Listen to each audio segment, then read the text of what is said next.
You wake up in a medieval hospital, wood beams overhead, straw under you, prayers in a language you don't follow. The smell hits first, warm, sour, medicinal, and old. Your throat tightens. You wouldn't last a day. No anesthesia, no privacy, no truly clean anything. And the secret step that makes it worse, the care, targets your soul before your body.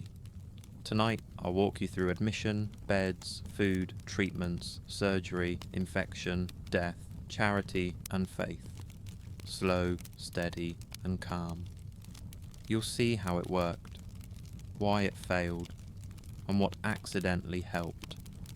Now you're on the threshold. Let's get you admitted before you faint. But before we continue, make sure you're subscribed to the channel and like this video. Also, leave a comment telling me where you're watching from. Now, let's continue. You reach the door. It's heavy oak, iron bound, and it groans like a tired animal. On the other side, you're not a customer. You're a soul attached to a body. Charity first. That's the rule. Medieval hospitals are houses of hospitality.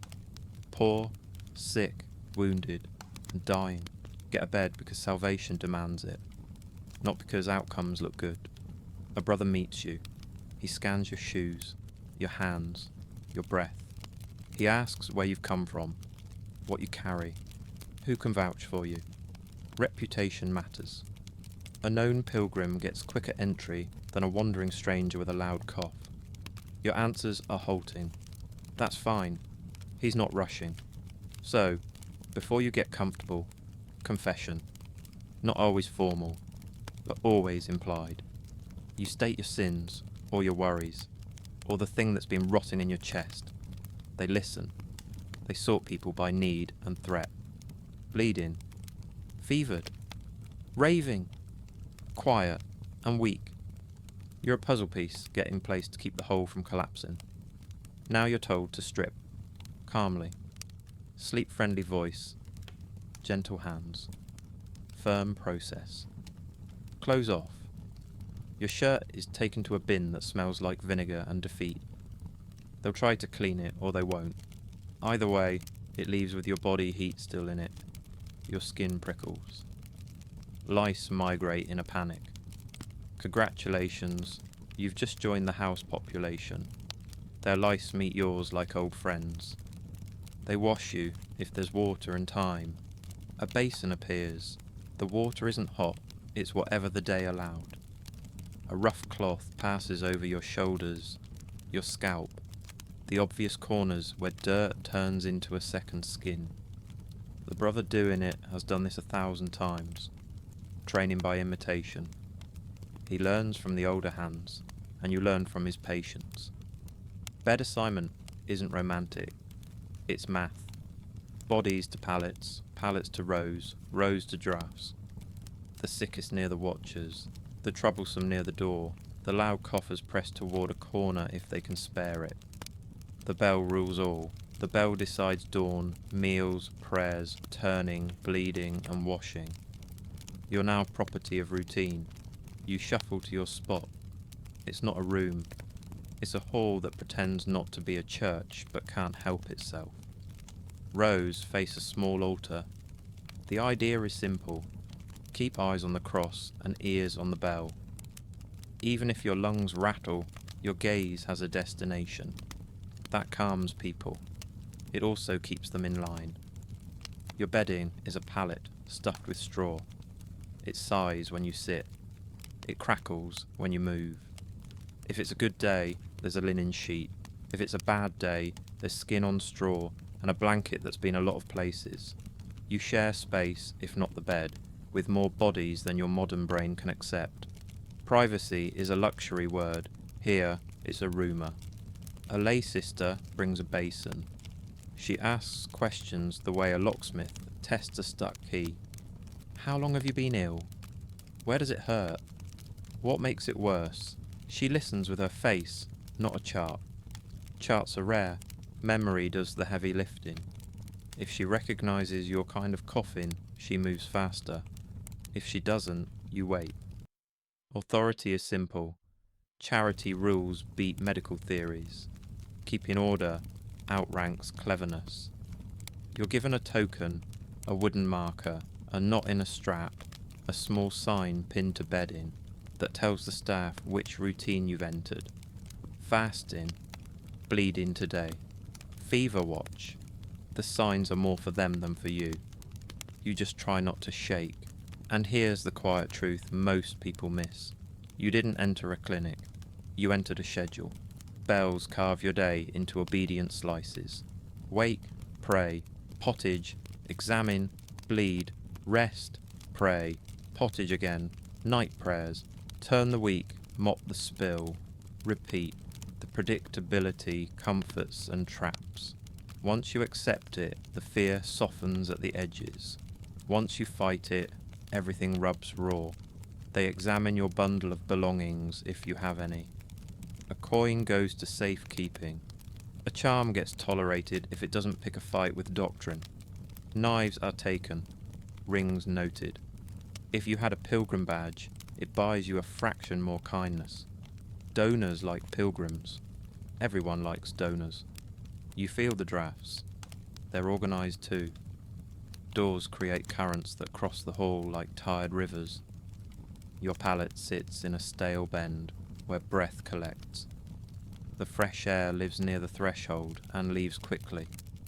You get what remains, and it smells like boiled greens, damp wool, and old blood. Not hostile, just steady. A chaplain appears, not to terrify you, but to locate you on the spiritual map. Are you stable? Are you drifting? He marks you. He'll return when the bell tells him your hour darkens. For now, a blessing like a lid placed gently over a pot that won't stop steaming. Finally, your eyes adjust. You count rafters. You watch a nurse fold a bandage with care that doesn't match the grime around her. This is how it works. Intent is careful, tools are compromised, outcomes are a gamble. The bell rings, not loud, just certain, you're in, and immediately out of your depth. So, before you get comfortable, learn the room. It's a long hall with timber ribs overhead, and small windows set too high to help you. Light drips in, not pours. The rafters trap breath like a lid on a simmer. Every exhale from every bed becomes weather. You breathe in, and the air bites back. It's warm in the wrong way. Damp, exhaled, reused. There's a bass note of human sweat, salted and stale. Over it, a steady ribbon of urine. Then a sour stew of pottage, cabbage, and grains boiled into surrender. A thin line of incense tries to bully the smell, doesn't win, and just hangs there like perfume on a work shirt. Add old blood in bandages, damp wood from yesterday's rain creeping through the walls, and the low, sweet rot of straw that's seen too many nights. That's your sky. The soundscape churns. Coughs pop like knuckles, then surge into storms. Prayers lay a murmured grid over the noise. Words you don't fully catch, but feel in your ribs. Groans rise and fall. Ladles hit wooden bowls in a patient rhythm. Sandals whisper on the floor. The bell punctuates everything with a small certain authority. It doesn't argue. It decides. Why does this matter? Because the room's health runs on ideas, not airflow. Foul air is the enemy, they say, but they think it travels like a moral stink, not a living thing. So the cure is control. Keep windows mostly shut to prevent night air from corrupting bodies. Burn something fragrant to wrestle the smell. Trust drafts only when supervised. The theory is tidy, the practice is humid. Now, the shortcut nobody teaches. Live near the door if you can. That's where outside air slips in like a polite guest, even if only for a moment. You can't pick your bed, but you can stand, stretch, and linger at thresholds when nobody minds. A single deep breath of cool draughts feels like medicine. It won't heal you, but it steadies your head. Your corner sits where the air is heaviest, beside bodies that run hot and leak heat as if they're small ovens. Warmth sounds comforting until it clings to you like another blanket you didn't ask for. Sweat beads and stays, skin itches under fabric. The itch taxes your patience. Watch the windows. They're slits high up, with shutters jealous of their hinges. On some days, a brother cracks one to court a draft. It slips in, touches foreheads, and wanders away. On other days, especially at night, shutters close to keep the bad out and the heat in. The room exhales and inhales itself.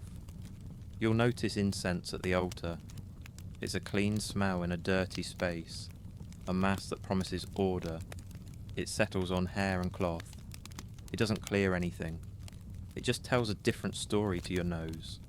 The staff believes it matters. Symbol first, then science. The symbol calms people. Calm bodies complain less. Complaining less keeps the house from tipping over. The oven in the kitchen bleeds warmth through a wall. On cold days, that's a mercy. On fever days, it's a trap. Heat loosens smells. They rise, stroll, and sit with you. It also softens the glue in wounds you wish would seal. You don't need to know why to feel the pushback. The room makes you work for every breath. And now, here's where most people mess up. They assume more candles help. More light means more heat. More heat means more stink. More stink means more incense, which means heavier air pretending to be sacred. Pretty is not the same as clean. If you remember nothing else, remember this. Position is medicine. Bed by a door. Seat by a draft.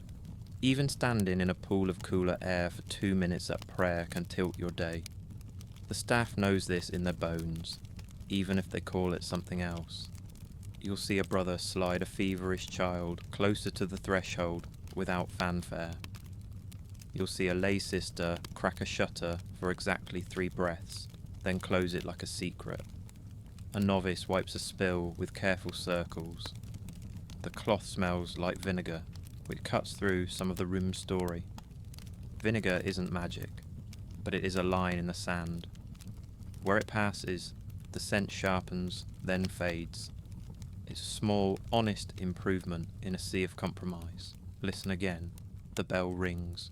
A pause falls, then a low hum of words. The pattern returns. Routine is the room's real climate control. Noise surges, then settles. Movement ripples, then smooths. Predictability trims panic. Panic makes breath short. Short breath makes everything worse. A crow calls outside. That single clean sound slips through a crack and lands softly on your attention. You feel the difference. Outside air has edges. Inside air has weight. The gap between those two makes you tired. So you learn the game. Tilt your head toward any whisper of cool. Time your breaths to the bell's hush. Keep your blanket off your throat. When the cart of pottage rolls by, lean away from the steam. When the sandals shuffle toward the door, angle your chest to catch the draft that follows. Tiny habits, tiny wins. In a hall like this, they add up. Your palate waits like a tired animal. You lower yourself, and the straw answers with a dry whisper. It pokes through the linen in neat little stabs, like a field trying to reclaim you. The sheet is a suggestion, not a barrier. It's cool in places, warm in others, shadows of the last body that tried to sleep here. The mattress is straw, sometimes damp, always inhabited. Fleas travel like rumours, fast and confident. They know the seams. They know the freckles on your calves before you do. You feel the first bite, then another. You scratch. The itch blooms. Now you're paying the itch tax everybody pays. Sometimes beds are shared, 2 to a pallet if bodies outnumber places, and they usually do. If today is unlucky, and today loves you, you've got a bedfellow. You face opposite directions, knees colliding through cloth, breath mixing whether you like it or not. There's an agreement in the dark. Don't kick, don't cough on purpose. Pretend not to hear the little noises pain makes. Linen rotation is a fantasy and a calendar. Sheets change by season, not by stain. Winter stains look like wine. Summer stains look like tea. You learn the map of other people's nights just by moving your elbow. If a benefactor visited last week, the linen might be newer. If not, you inherit history. You sleep in what you wore, because sleeping clothes means still breathing clothes. Your shirt keeps the straw from abrading your skin, sort of. It also holds the day's sweat close. The salt dries and turns your collar into sandpaper that rubs when you turn. Turning wakes your bedfellow. Their turn wakes you. This is the choreography of shared survival. Now, dim the lights in your head. Night isn't quiet. Bells puncture the dark for prayers and checks. Segmented sleep returns like an old habit. First sleep, waking, second sleep. In the gap, you shift, you sip, you pray, you fight the itch. Pain spikes right when the room is still, because nerves prefer drama. A sister pads over in soft sandals, tilts your head to see your eyes, and moves on. Your blanket is heavy in the wrong way. It traps heat, but not comfort. It smells like damp wool and candle smoke, a tired cloak with 1,000 owners. You pull it over your shoulders and your throat protests, so you push it down to your ribs. Your feet go cold. You debate with your own legs. This is what passes for entertainment. Let me show you exactly how to breathe here. On the exhale, you settle your shoulder into a pocket where the straw flattened. On the inhale, you lift just enough to dodge a sharp stalk. If you remember nothing else, remember to shake the pallet gently before lying down. It pulls the fleas higher where your sheet might catch a few. It won't save you. It will shave a little misery off the total. Common mistakes you'll want to avoid. Scratching until you break the skin. Those tiny wounds become invitations. Sleeping flat on your back. Your lungs will argue. Laying your head against the wall. Condensation slicks the wood and chills you. Better, curl on your side, tuck one hand under your cheek to lift your face, and keep a rag nearby to press against a sudden cough. Now here's where most people mess up. They chase warmth. They press close to their bedmate. They burrow into the blanket. They seek the oven heat that bodies leak. Then they sweat.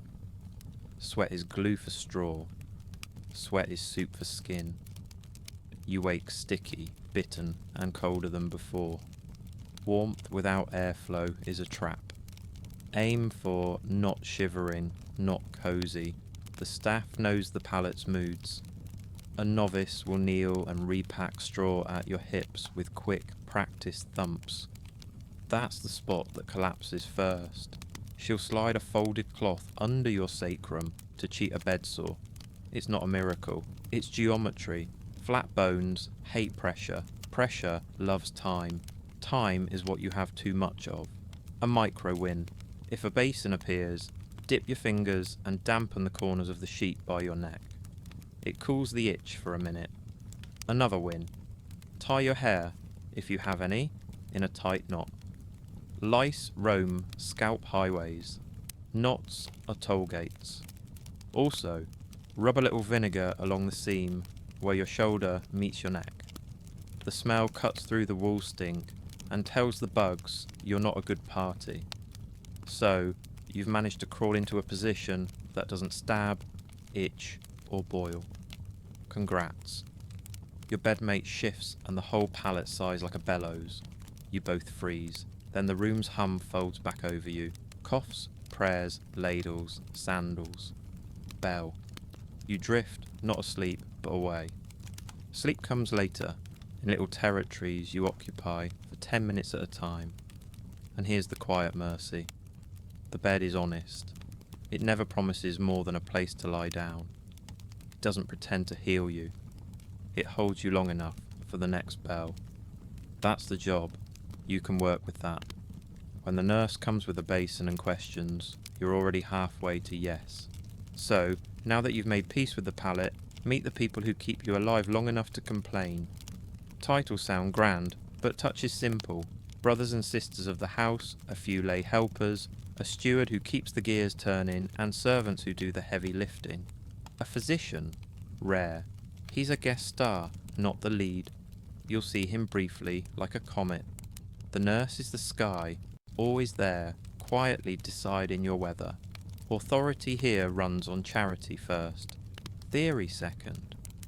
The rule of the house beats any book. If the bell says prayers, then prayers. If the steward says swap linens for the dying, then someone else shivers. The person who cleans you sets your treatment speed. That's not a slogan. That's the pipeline. If the sister who washes your shoulder notices a red streak climbing your arm, a basin appears faster. If she doesn't, you wait. Seeing is triage. Training happens by imitation. The elder does, the novice copies. If the elder douses wounds with wine, the novice douses. If the elder prefers vinegar, the room smells sharper. There's comfort in routine when you're the one being handled. Hands that repeat the same motion get steady. Steady hands hurt less. The bad news is habits can fossilize. If a bad method gets blessed by time, it stays until a better hand quietly replaces it. Let me show you the actors up close. The infirmera, the one whose face you'll know, moves with an economy that feels like mercy. He remembers faces, not charts. You are the thin one who coughs after the bell, the child who sleeps hot, the woman with the tight bandage and the brave mouth. He remembers that you like your blanket lower on your neck. He remembers your flinch before you do. Memory is his ledger. The lay sister is the engine. She brings basins, bread, and the little decisions that make or break a day. She ties knots that don't slip. She hums when she tightens a bandage because humming steadies her fingers. She counts breaths while pretending to count beads. She knows who can be left alone and who gets worse when the room goes quiet. If you're lucky, she's the one who notices you haven't moved in an hour and flips you before your skin gives up. Servants do the blunt work. Hauling, scrubbing, fetching. They're the reason the floor isn't a swamp. They lift you with practical kindness, not ceremony. The broom is their staff. The mop is their sermon. They don't pretend the stink is holy. They fight it with buckets and vinegar until the smell thins and the room remembers it can be decent. A physician might appear near midday, flanked by a student or two if the house is fashionable enough to attract them. He looks at urine held up to light, pinches your pulse, asks questions that sound like riddles. Heat, moisture, colour, sleep. He speaks in balances and temperaments. The nurse translates that into loosen the binding, open the shutter, 3 breaths, thin the pottage tonight. He leaves. You're back in the care of the people who are already fixing the real problems. Now here's where most people mess up. They assume knowledge sits at the top. In here, knowledge sits in hands. The elder brother can close a vein with a twist of linen that beats any theory on parchment. The sister can pour water from a height that washes without flooding the wound. The servant can fold straw to save your hip. These are small arts. They draw no banners. They keep you breathing. The chain of mercy has weak links. Fatigue bites. A novice forgets to warm the cloth, and your body flinches harder than it needs to. Someone rushes a change, and the new bandage traps damp. The bell demands presence elsewhere, and your basin waits a little too long. This is how mistakes walk in, on quiet feet, disguised as schedule. Watch the eyes. The good ones are always scanning. Lips dry, nails blue, breath shallow, blanket wrong. A sister pauses, tilts your chin, feels heat with the back of her fingers. She doesn't announce anything. She re-wets the cloth, reties the knot, sets the bowl within your reach, because pride matters at 2 a.m. That small kindness keeps you from drowning in the room's bigness. Before we continue, you need to understand the house clock lives inside these people. Their day is bells and bodies, matins to compline, pottage to prayers. They swap sandals when they can. They drink thin ale because water is a gamble. They wash their hands when there's time, and when there isn't, they wipe them on their aprons and keep moving. They are not saints. They are steady. If you remember nothing else, remember this. The staff's memory is your chart. Their routine, your medicine. Their mercy, your pain control. Be predictable, and you get smoother care. Signal early and softly. The wince, the raised finger. The breath held 1 count too long. They'll see it. The infirmera will give you that small nod that means, I've got you. And suddenly the whole feels less like a storm and more like weather you can ride. Now they size you up with tools older than paper. Eyes, nose, tongue, fingertips, and time. No charts, no lab slips. Just a ritual that turns your body into signals they can actually read. A clay urinal appears. You're handed privacy that isn't private and told, gently, to fill it. Warm liquid becomes a little lantern when they lift it to a slit of light. Uroscopy is the colour wheel of misery. Straw yellow says thin and cold. Deeper gold hints at heat. Amber means the body's cooking something it shouldn't. Rust brown whispers liver trouble. Brick sediment sinks like sand after a storm. Oily shine on the surface. They call it corruption. Black, if it shows, is a bell tolling early. They don't stop at colour. They swirl it, watching how it moves, how it clings to clay. Thin like water means weakness. Thick like beer means blockage. Bubbles clinging to the sides mean wind in the gut. A faint sweetness on the air, if anyone admits it, points to a hidden hunger that steals strength. They sniff because smell is truth when words tangle. Sour and sharp feels like fever. Rank and heavy feels like rot. A brother sets the urinal down and reaches for your wrist. Pulse tells the weather inside. He counts, not with numbers, but with prayer cadence.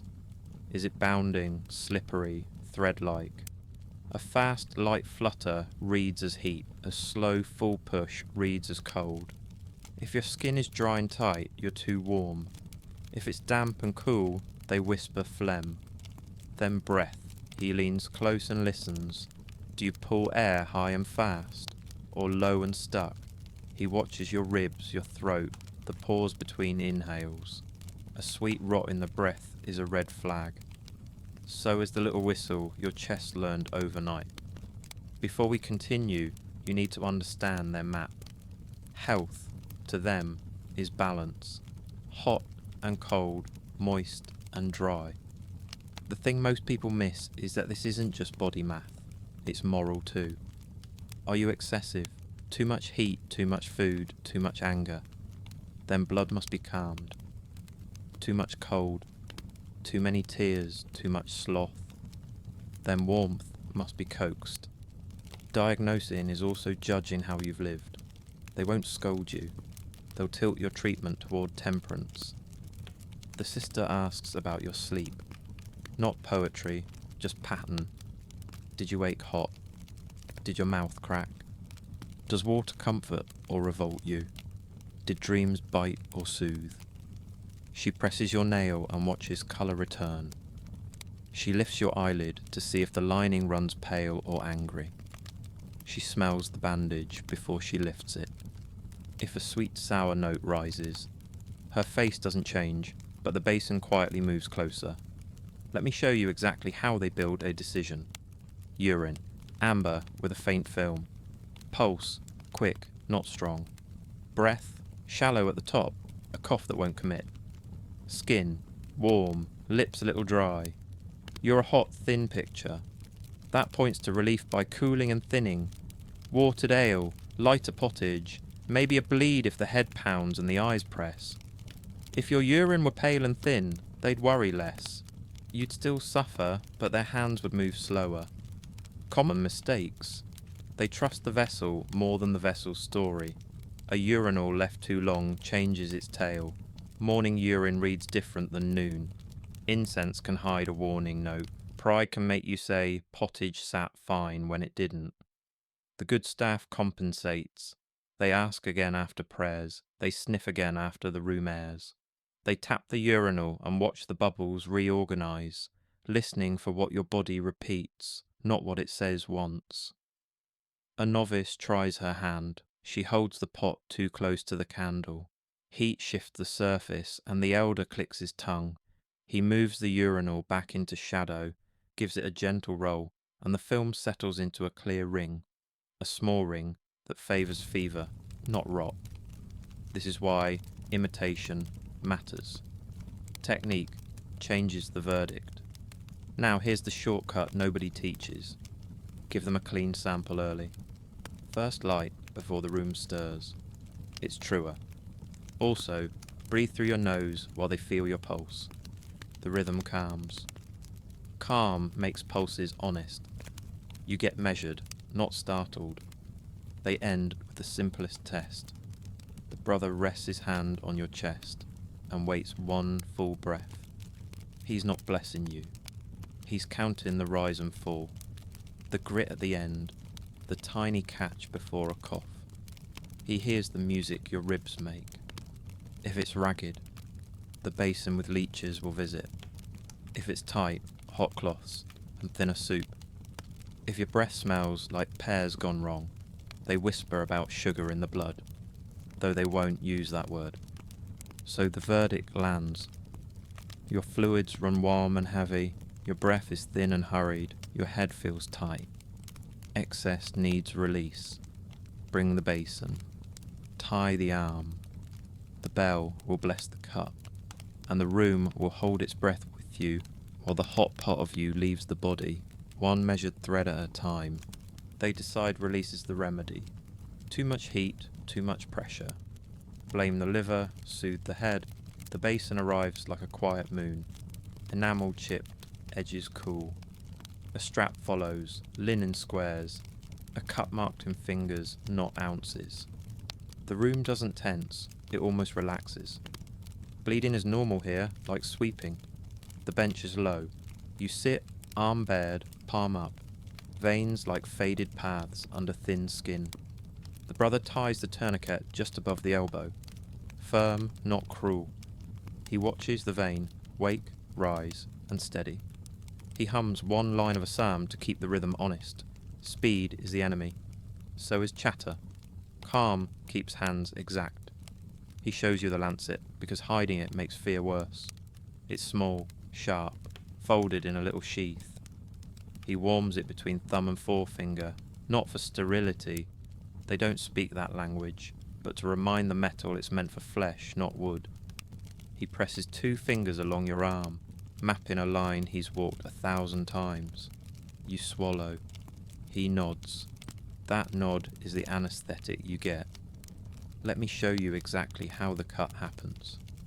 He sets the lancet's edge along the vein's line, waits 1 heartbeat and leans in a whisper.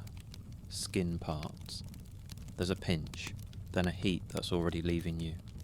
A thin stream rises, bright at first, then darker as it learns gravity. He loosens the strap half a finger.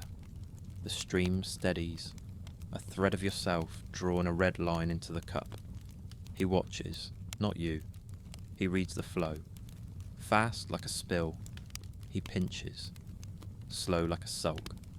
He strokes the forearm gently, encouraging. He isn't counting exactly, but he is. The cup's inner scratches tell him where a weak man turns grey and where a strong man tips into foolish. He stops before the scratch you don't want to see. You breathe through your mouth and feel your head widen, then lighten. The bell is distant, which is odd because it isn't. Your fingertips tingle. Your tongue tastes iron because your mind imagines it. A sister stands behind you, palm on your shoulder, a quiet counterweight. She's there to steady more than your body. She anchors the room. Common mistakes steal in when pride walks faster than breath. Dirty tools are easy when the day's been long and buckets are few. Overbleeding is easy when a novice chases a perfect textbook pallor that never belonged to the living. Fainting into the straw is easy when you skip the watered ale at breakfast and pretend thirst is virtue. The good hands fight these with small rituals. Wipe the blade, warm the cloth, ask about food, watch the lips. He checks your eyes. The pupil holds. Good. He closes the wound with a square of linen and a practiced twist, then binds it with a strip that hugs, not strangles. A dot of cobweb might press onto the cut if that's what this house trusts. Honey, if they have it, stays for the deeper hurts. For a bleed, pressure and time do the work. Now, why bleed at all? The reason this works for them is simple. Excess leaves, pain eases, headaches soften, fevers sometimes loosen their teeth. The pulse, once bounding, returns with less swagger. Calm is its own medicine. You feel lighter because you are lighter. The danger is mistaking float for flight. Weakness can feel holy. The hush after the cut reads like grace, but it steals what you need to climb back. Here's where most people mess up after. They stand too soon. The room tilts. Black creeps in from the corners, and their knees preach humility. Sit. Sip. The sister presses a cup of ale, thinned with water, into your hand. You drink. It tastes like bread gone shy. It steadies the river inside. Your vision narrows, then widens, then stays. He shows you the blood in the cup, not to horrify you, but to teach.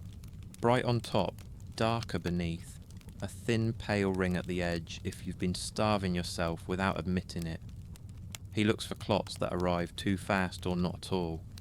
He tilts the cup, reads the sheet it draws on the side, then pours it into the basin where other reds wait. He rinses the cup with vinegar, wipes, and sets it aside to dry like a small shield. If you remember nothing else, remember this. A calm bleed is a conversation, not a purge. You stop while your voice still has weight. You rap, you rest, you eat a little. You don't chase the light-headed sweetness as if it's proof of virtue. The staff will watch you for the quiet crash that comes an hour later. Cold sweat, shallow breath, lips losing colour. If it starts, they tilt you back, lift your feet, and wait it out with you. A novice brings you a cloth cooled in water and lays it on your brow. Not cold, just cooler than you. The room comes back into focus. Coughs, prayers, ladles, sandals, bell. Your arm throbs in a small, honest way. Your head feels less like a drum. You're softer at the edges. You don't clap. You don't bless the blade. You nod, slow. The brother folds the lancet away like a sleeping insect. He smiles with his eyes, not his mouth. The work was simple. The work was precise. The work is done. They've cooled you by letting. Now they'll cleanse you by emptying. The logic is tidy. If excess heat lives in you, push it out the quick way, up or down. You don't need to agree. You just need a bucket and a steady wall. A tray arrives with bowls and a smell that warns you what's coming. Bitter, oily, relentless. The sister names the herbs softly, like she's reading a lullaby. Senna to loosen, aloe to scour, wormwood to wake a lazy gut, hyssop to comfort the conscience. Honey rides shotgun to fool your tongue. It doesn't. It only puts a sweet coat on a hard truth. Let me show you exactly how this goes. She sits you up, tucks a cloth under your chin, steadies the cup, and waits until your breath matches hers. Small sips, she says. You obey. The brew is warm and thick, with a slick finish that clings to your molars. It tastes like a garden, argued with a candle, and lost. Your stomach hears the plan before your brain does. It rolls once, then twice. If your heat sits in the belly, they aim downward. If it crowds the head, they aim upward. Emetics write their answer on the floorboards. Purgatives write theirs in the privy. Either way, the house calls it housekeeping. Corruption out, clean floors in. The bell won't pause for you, but the sister will. Now, why this, and why now? Because visible results convince everyone that something happened. A body that empties looks like a body that obeys. The staff sees proof. You feel motion. In a world without hidden numbers, buckets become data. Common mistakes creep in quick. Dose by guess, outcome by bucket. They eyeball a spoon, and your day becomes a weather system. Too strong, and cramps grab your belly in iron loops. Too weak, and nothing moves, which means round two. Dehydration hides in the applause of "it worked." Your tongue dries, lips stick, thoughts fuzz. They don't talk electrolytes, but they know the look. Eyes that don't track, breath that comes shallow and stubborn. The sister guards against that with simple counters. She thins ale with water and salts the pottage a whisper more. She presses a cup to your hand after every success, and doesn't leave until she hears you swallow. She doesn't ask if you're fine. She watches the pitch of your voice. Throats tell the truth. There's a rhythm to emetics. Sip, wait, breathe, then the wave. Your chest tightens, mouth floods, and your body chooses violence against itself. You lean into the bucket, forehead hot against wood, and surrender the brew, plus everything that came before it. Tears sting. Nose burns. The sister wipes your lips with a cloth that smells faintly of vinegar and thyme. Not for germs, again, not their language, but for resetting a scent that would turn the room. If you remember nothing else, remember to sit forward, not back. Forward spares your lungs from the splash of your own revolt. Forward lets your ribs do their job without a fight. Forward tells the sister you're with her, not panicking. She'll nod, and the nod will be a little bridge over the worst of it. Now for the downward march. The privy is a garderobe, stone seat, holder would drop. Draft that argues with your spine. It's not a throne, it's a negotiation. Purgatives pull fast once they decide. Cramps announce, then insist. You shuffle, you sit, you breathe through your teeth. The house pretends at privacy with a curtain that has heard every prayer on earth. Your insides obey the cup. You lose what felt like weight and learn it was water. Mistakes to avoid here. Straining like stubborn solves anything. It doesn't. It tears. Hemorrhoids wait like old dogs and bite for days. Better to wait for the second wave than to push the first into a fight. The sister will slide a small pot of warm oil into your hand and tell you to breathe. Oil softens the exit and your pride. The reason this works for them is pattern. After a purge, fevers sometimes break. Headaches back down, skin cools. The belly goes quiet, and quiet is worth a hymn. Results make believers. The danger is the cliff on the other side. Shaking limbs, hollow eyes, a pulse that flutters without confidence.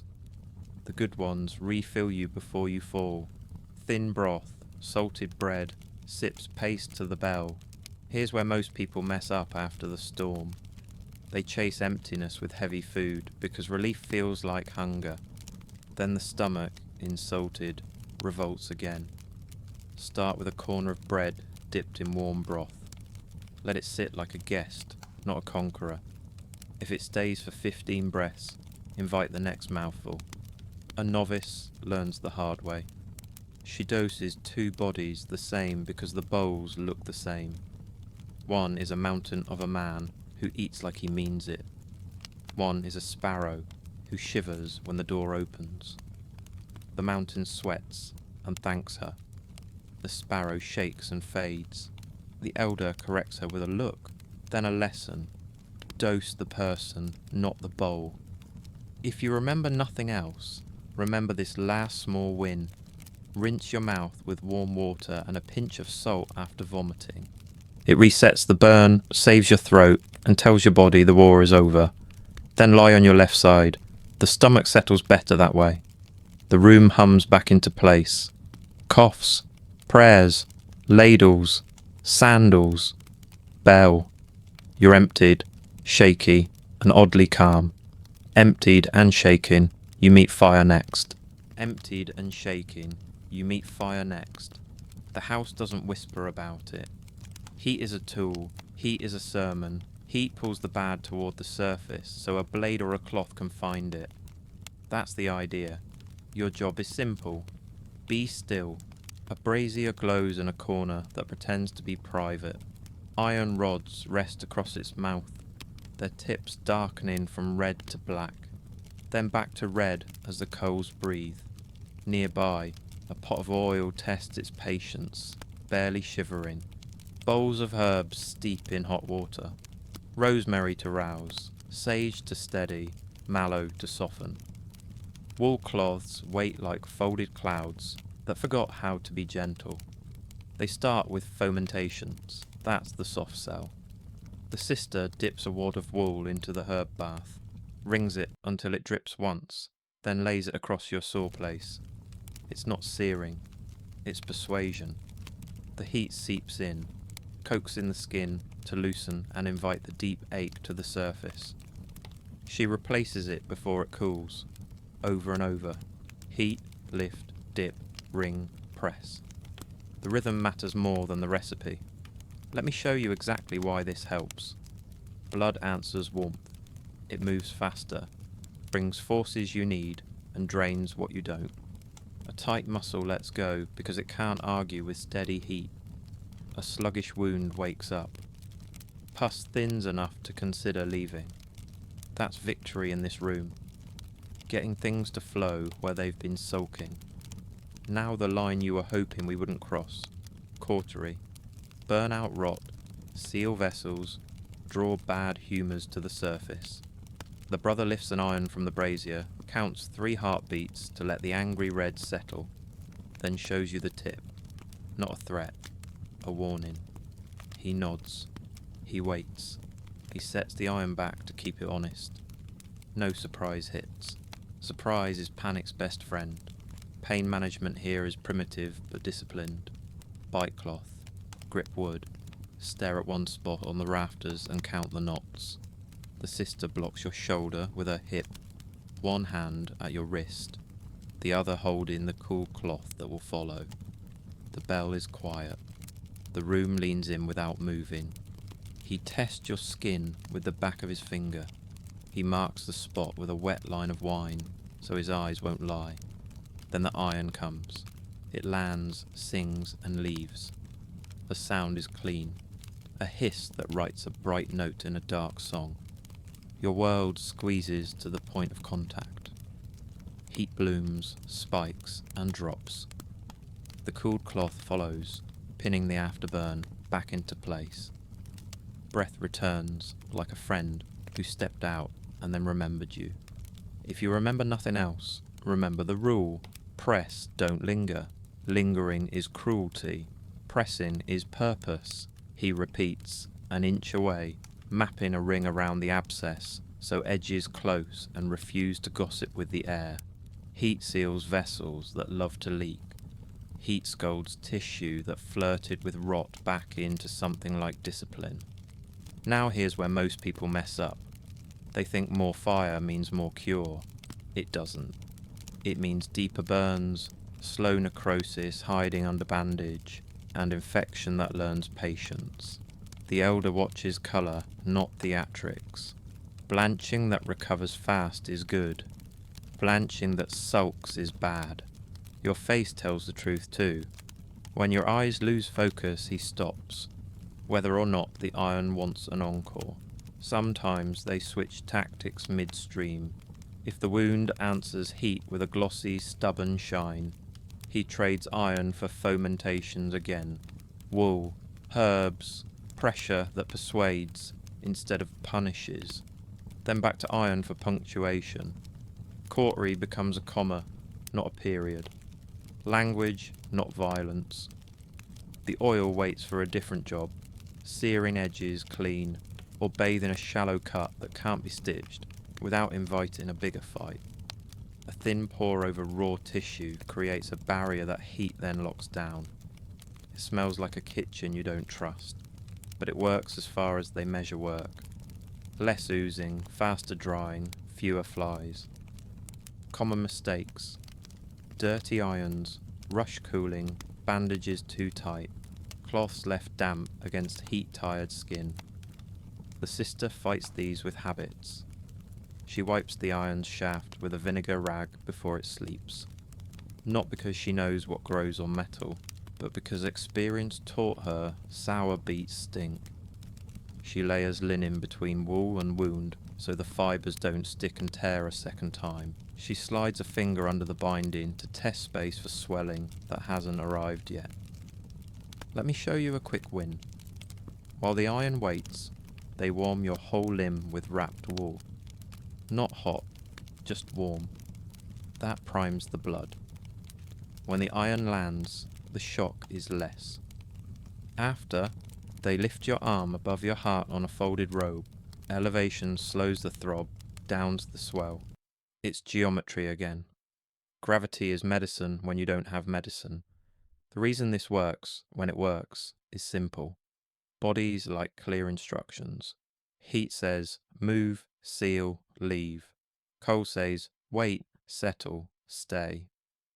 Fire draws a line your tissues can't ignore.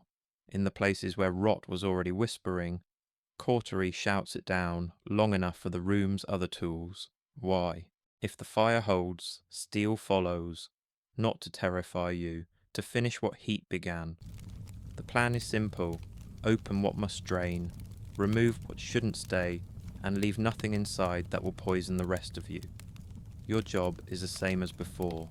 Be still.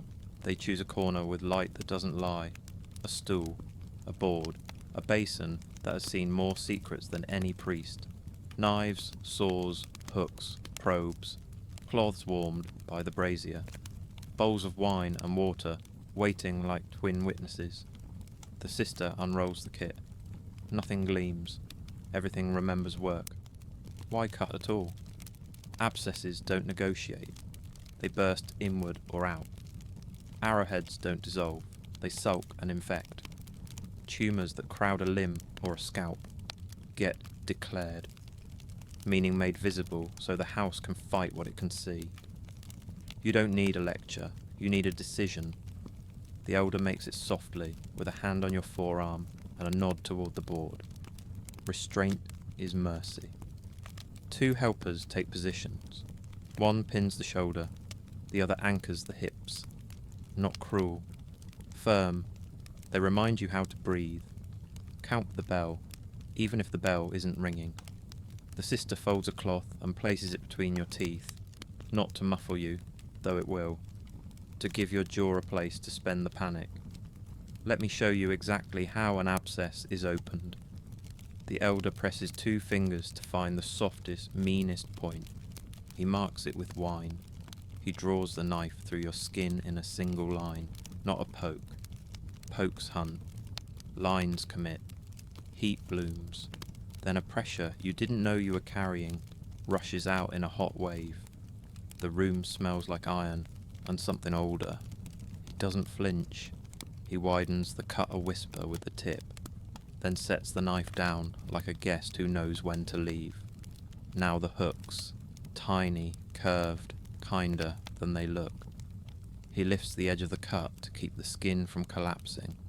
A probe, smooth, blunt, slides in to find the pocket's far wall, mapping it without tearing. He chooses speed as mercy, short, exact motions. He doesn't talk.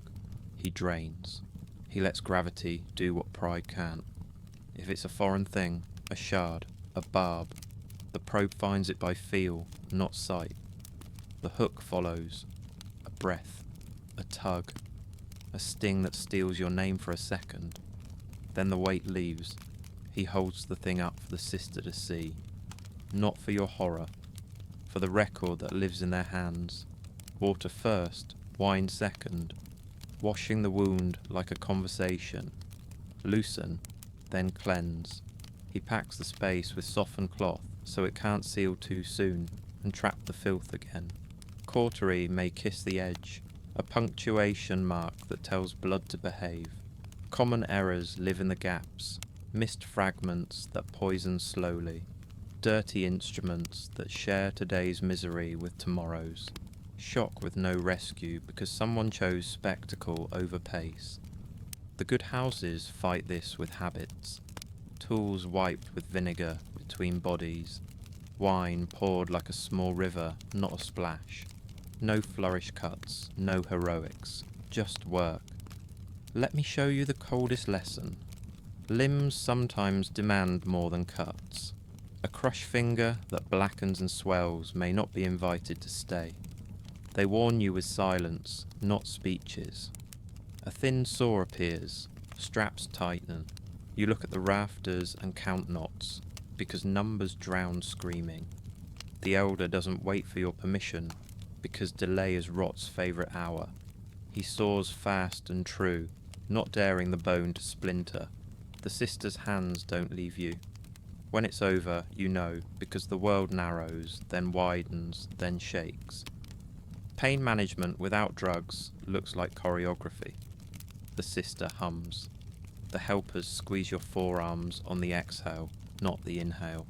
The elder times his cuts to your breath, so your body doesn't learn a new fear it can't forget. After, they pour wine, bind, elevate, and sit with you through the first shiver.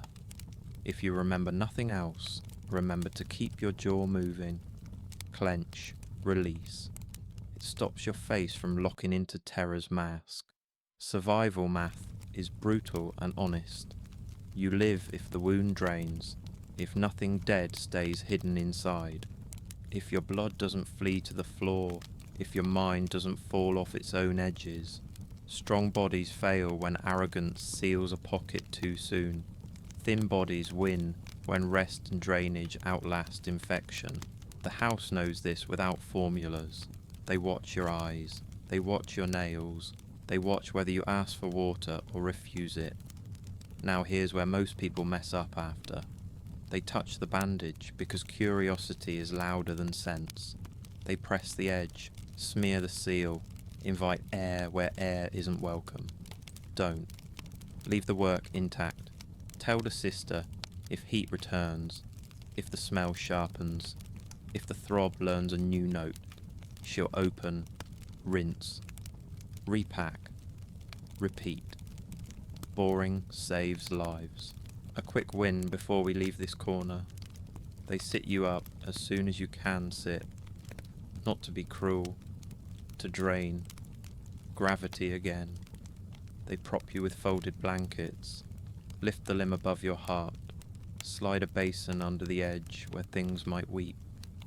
They give you watered ale and salted broth, small sips, many times. It's not comfort food. It's scaffolding.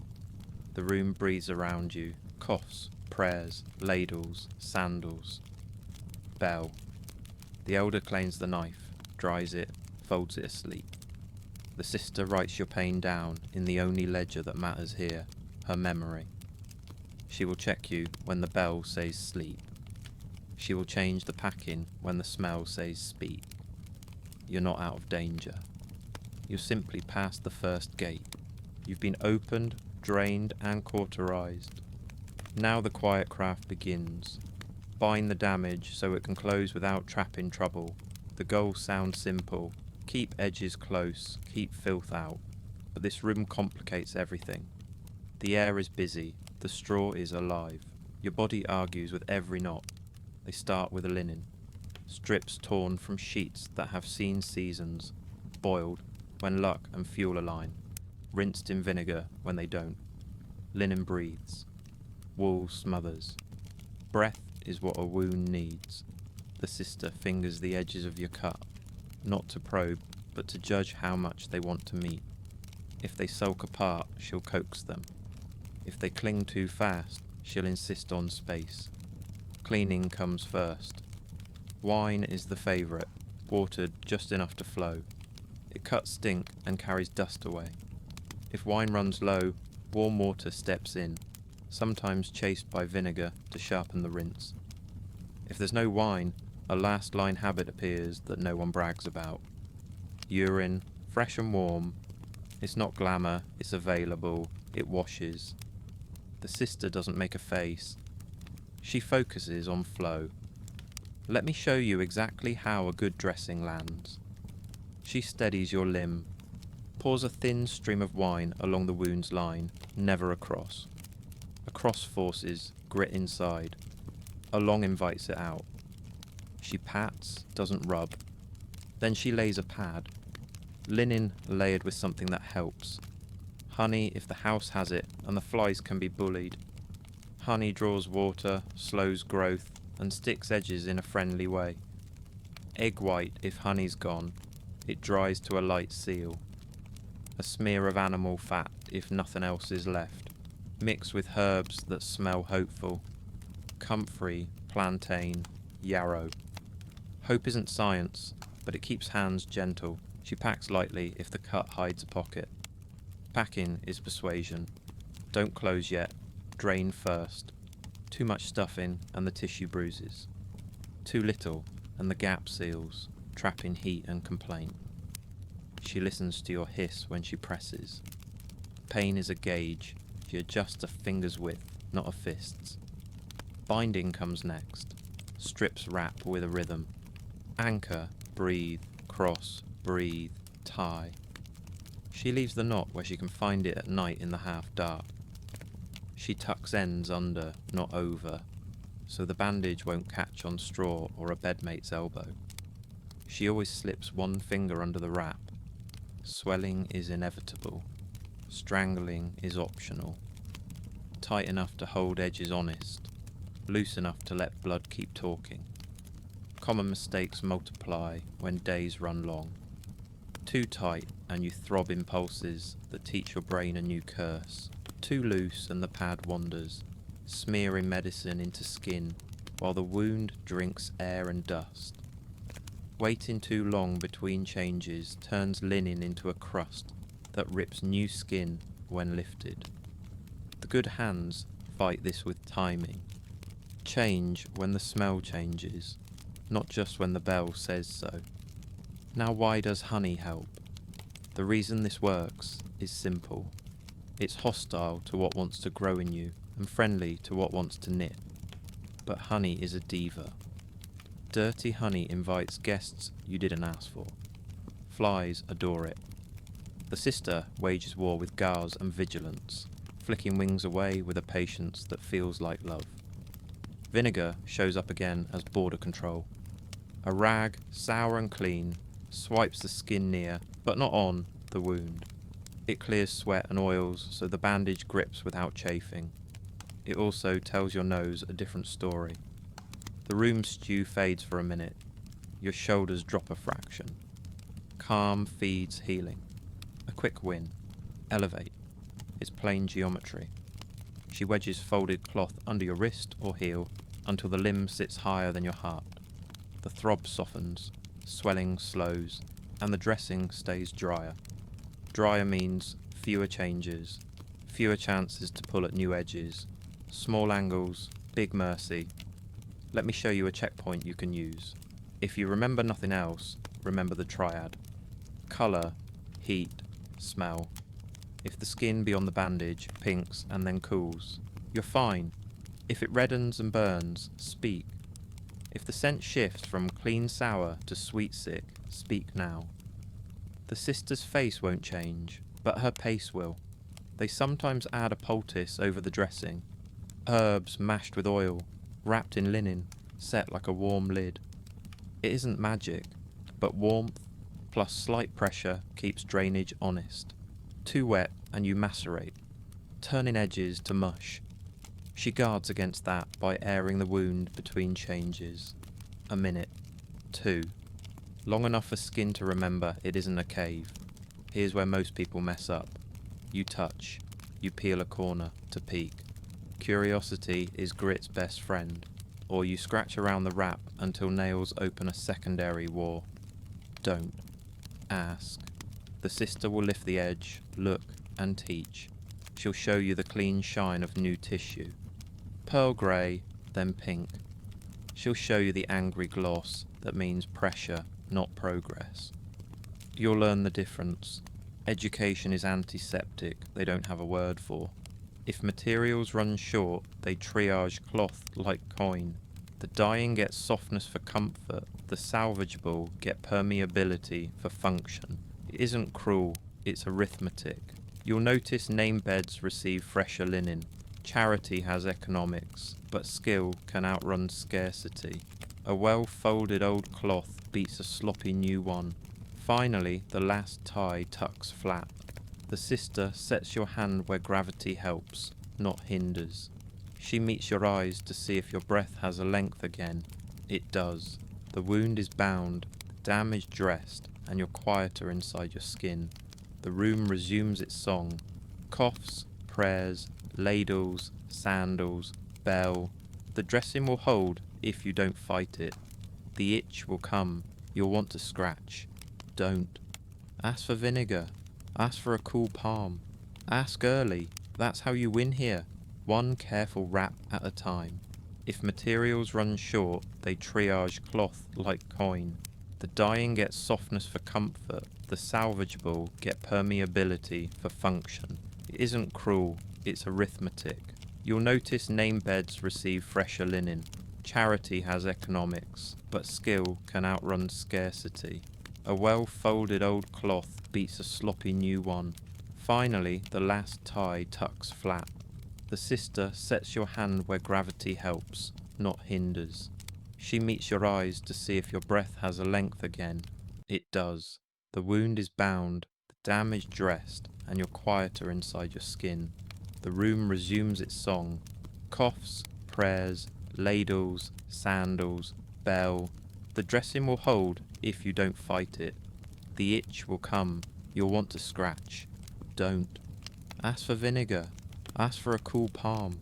Ask early. That's how you win here. One careful wrap at a time. They promise comfort, and for once, they're not lying. A bath here is a rare kindness that feels like a memory of home. It just doesn't work the way you want. The tub is wide, low, and wooden. The water is warm because the kitchen's fire had opinions. It isn't fresh, it's reused until decency blinks. The sister helps you undress without commentary. Modesty exists, but only as a courtesy. She tests the water with her wrist, then your ankle, then your eyes. You step in. Knees complain, then forgive. Heat climbs your shins and persuades your bones to stop barking. Let me show you exactly how they do this. You sit. She steadies your shoulder and the ladle begins. Warm water poured in long arcs, not splashes. It rolls from neck to chest, down to the belly, pooling at the waist before the next pour pushes it onward.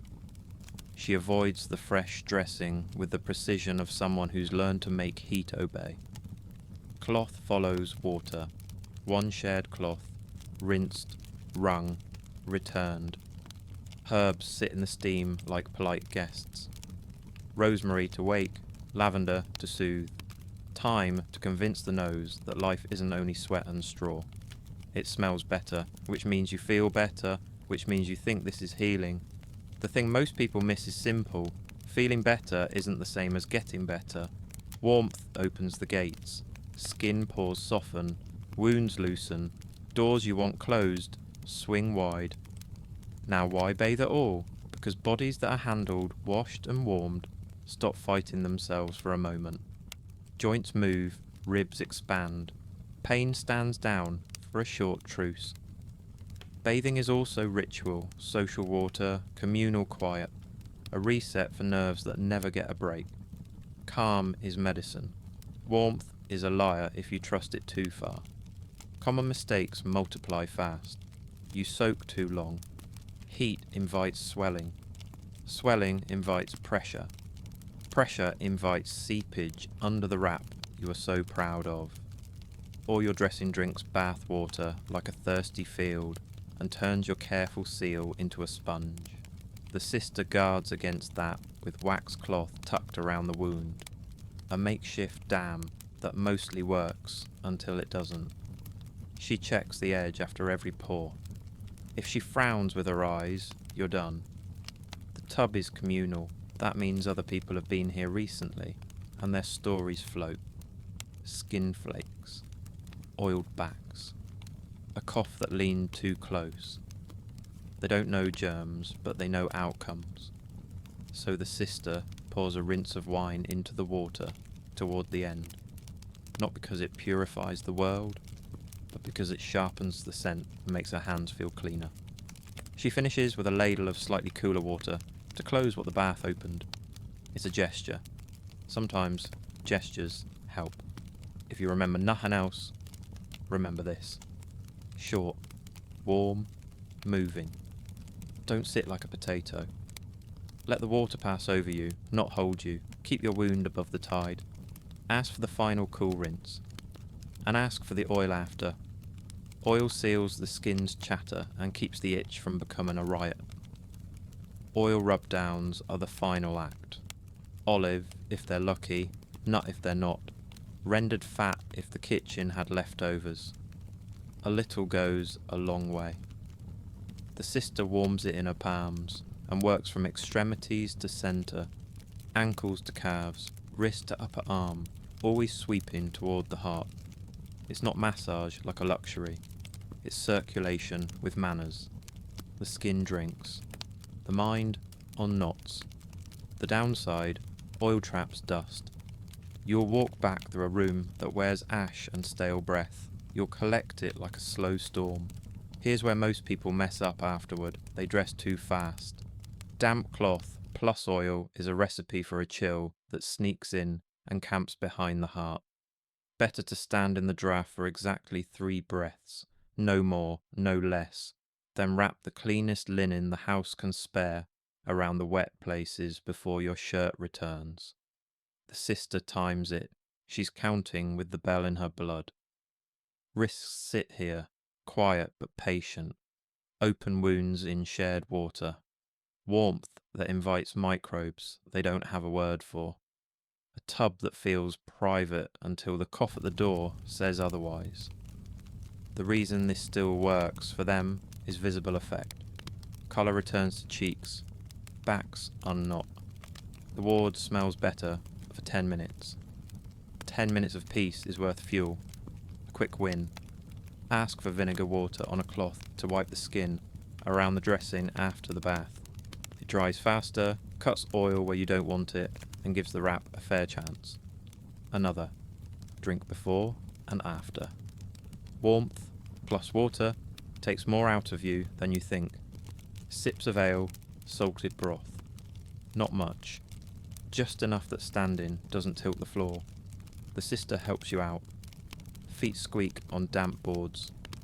She pats you dry, not rubs. Rubbing invites heat back. Patting allows it to leave with dignity. She slides your shirt on. Smooths the seam at the neck so it won't bite. Ties your hair if you have it, and sends you back across the threshold. You feel lighter. You smell like a garden trying its best. Your skin hums. That's the false hope.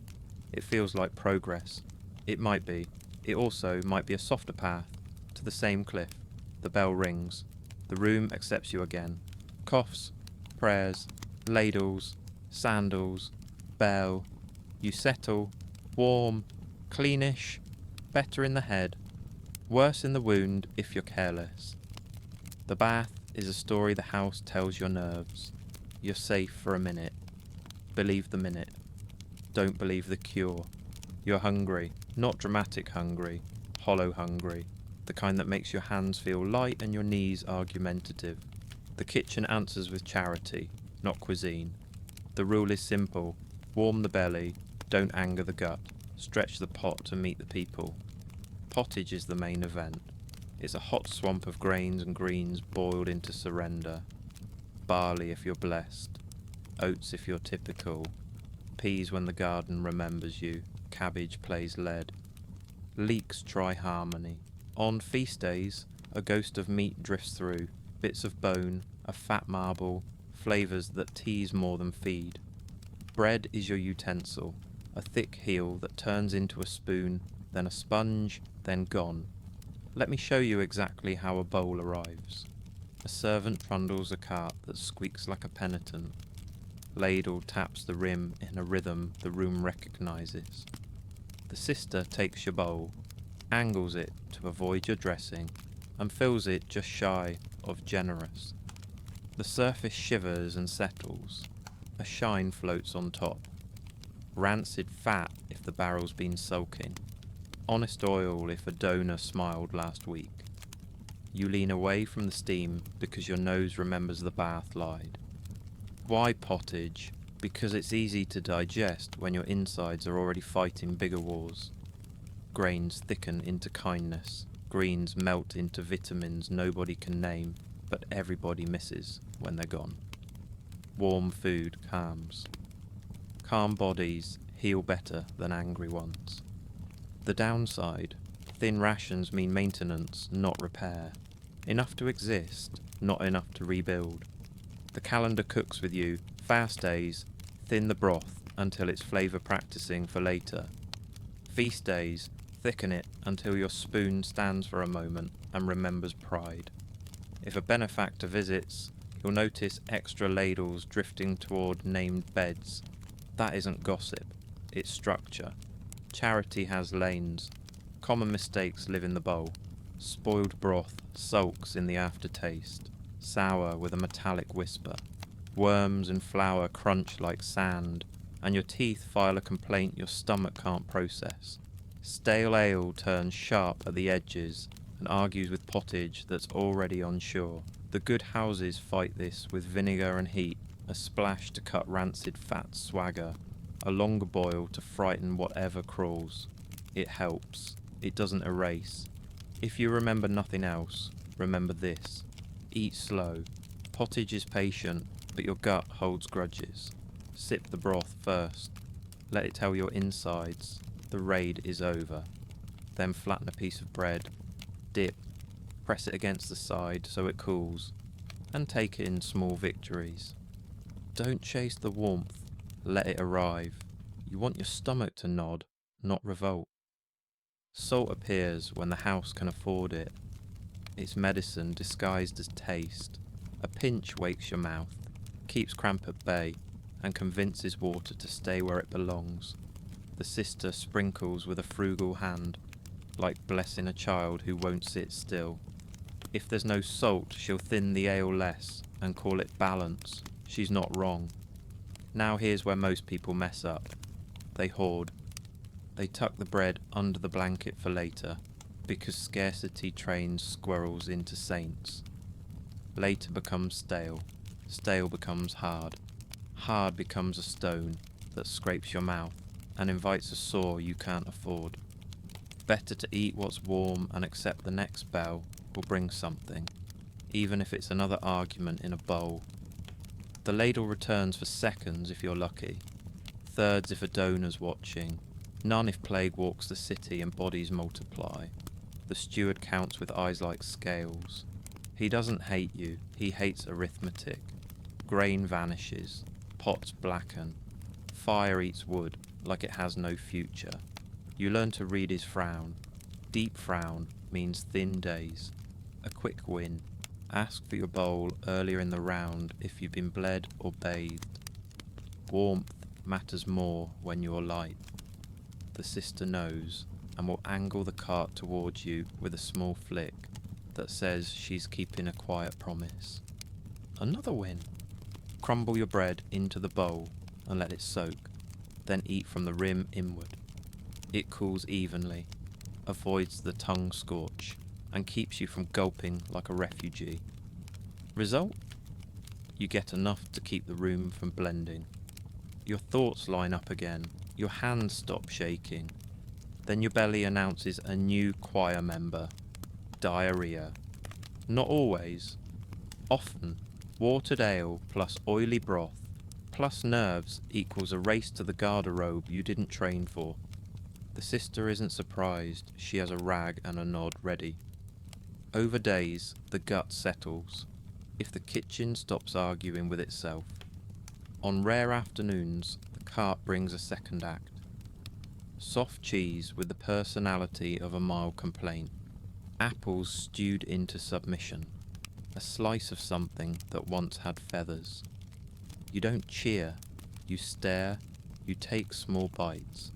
Your mouth remembers joy and tells the rest of you to act normal. If you remember nothing else, remember the rule of thirds.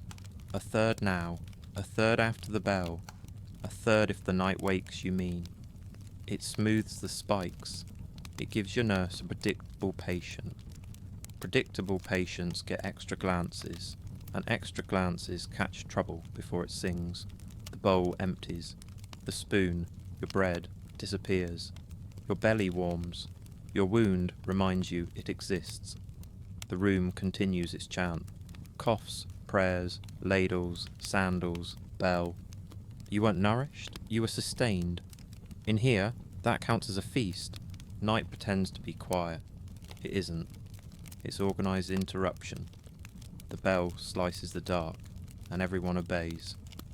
First sleep breaks like thin ice. You fall, you float, you hear sandals whisper past. Then a cough hits the rafters and rains back down. Segmented sleep returns, because the house insists. First sleep, waking, second sleep. In the gap, you bargain.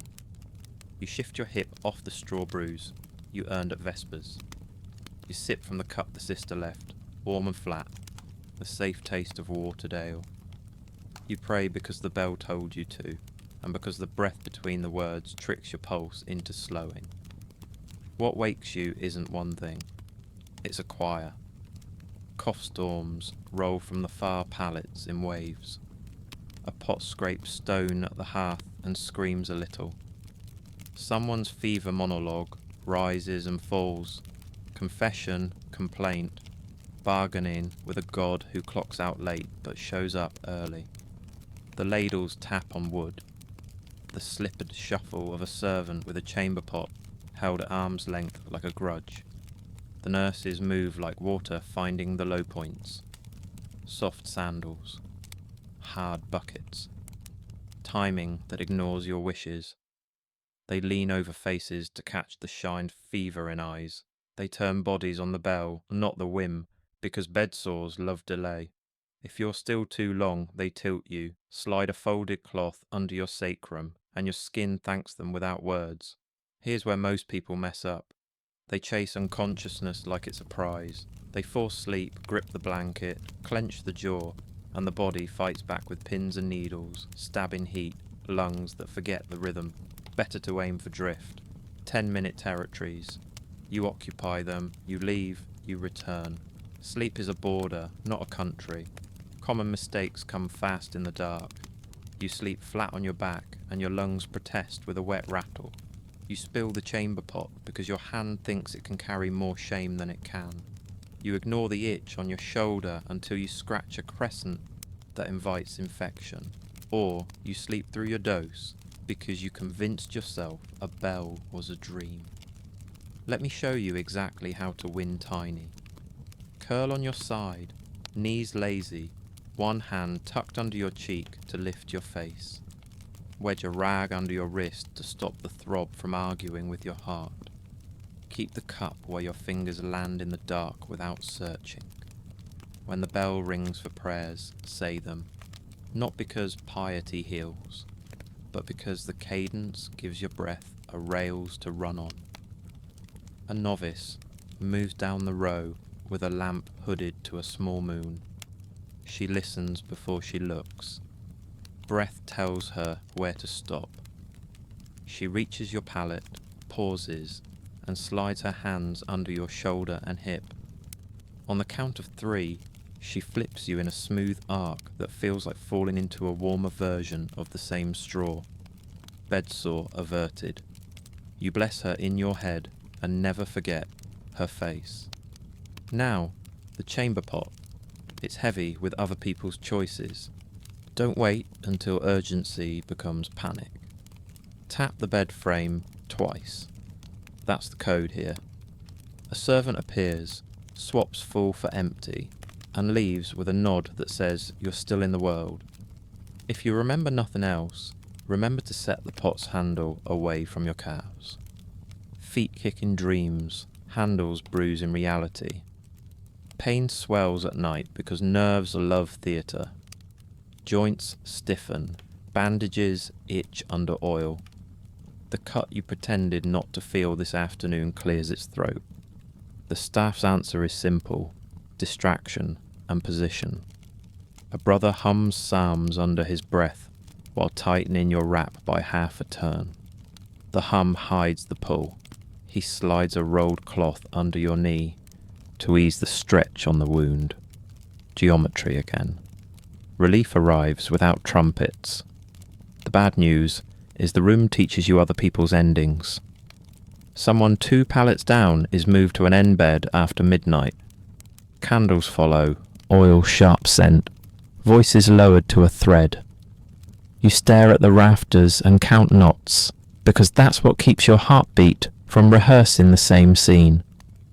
The bell marks the hours like fences you climb, one after another, until the sky decides to leak grey. Mistakes to avoid in the last stretch. Don't chase warmth with breath trapped under the blanket. You'll wake damp and angrier. Don't drink everything in the cup at once. Sips, not gulps. Don't argue with the nurse when she prods you awake for a dose. She's catching the fever before it catches you. A small stubborn win. Time your breath to the bell. 4 counts in during the first strike. 6 out across the last echo. It lengthens the exhale, and exhale length is how fear loosens its teeth. Another. Rub vinegar on your fingertips and touch the edge of the itch, not the center. The brain accepts the compromise, and the skin stays intact. The room softens toward dawn. Coughs drop an octave. Pottage whispers from the hearth. Sandals slow. The second sleep takes you without fanfare. It's thin, but it's real. When the bell calls you back, you are not rested. You're rehearsed. In here, that's almost the same thing. Dawn brings incense and bargaining. In this house, care isn't just body work, it's soul traffic. The ward turns toward the chapel end like sunflowers, not for light, for permission. The bell folds night shut, opens morning, and the staff pivot from basins to blessings without dropping a beat. Why this matters is simple. Hospitals here heal the soul as much as the skin, sometimes more. The body is temporary housing, the soul's the tenant of record. Death isn't failure, it's a doorway with paperwork. Ritual is how they file the forms. You learn fast. If you want steady hands at noon, you honour the altar at prime. Let me show you exactly how the day starts. A brother moves down the aisle with a thurible, the sensor's chain clinking soft, a tiny metal heartbeat. Sweet smoke climbs, covers the sour, and marks the space as managed. He taps the bed rail with 2 fingers, attention without alarm. A sister follows with a candle stub and a bowl of clean water, not for drinking, for touch. They don't ask if you want prayer, they ask if you want company. You nod. The chaplain arrives, not grand, just certain. He sets the little book on your blanket and looks at your eyes, not your wound. Confession at bedside isn't drama, it's a pressure release. You list what you can list. Lies, envy, promises half kept. He listens like a dockhand tying off a boat. Short knots, secure. Now, the thing most people miss. This isn't a guilt parade, it's triage. Patients closest to the door of dying go first. Chaplain triage is a quiet calculus. Colour, breath, the way a hand sits when it forgets it's a hand. If your pulse is strong and your laugh still shows up uninvited, you wait. If your lips dry to parchment and your eyes turn inward, the oil arrives early. Unction is efficient. A thumb dipped in oil touches forehead, chest, hands. Words fall like rain on a roof. Steady, patterned, inevitable. You feel the slide of oil and the warm press of skin. The room breathes with you. The staff pause within earshot. Not to perform, but because the cadence helps them too. They need structure as much as you do.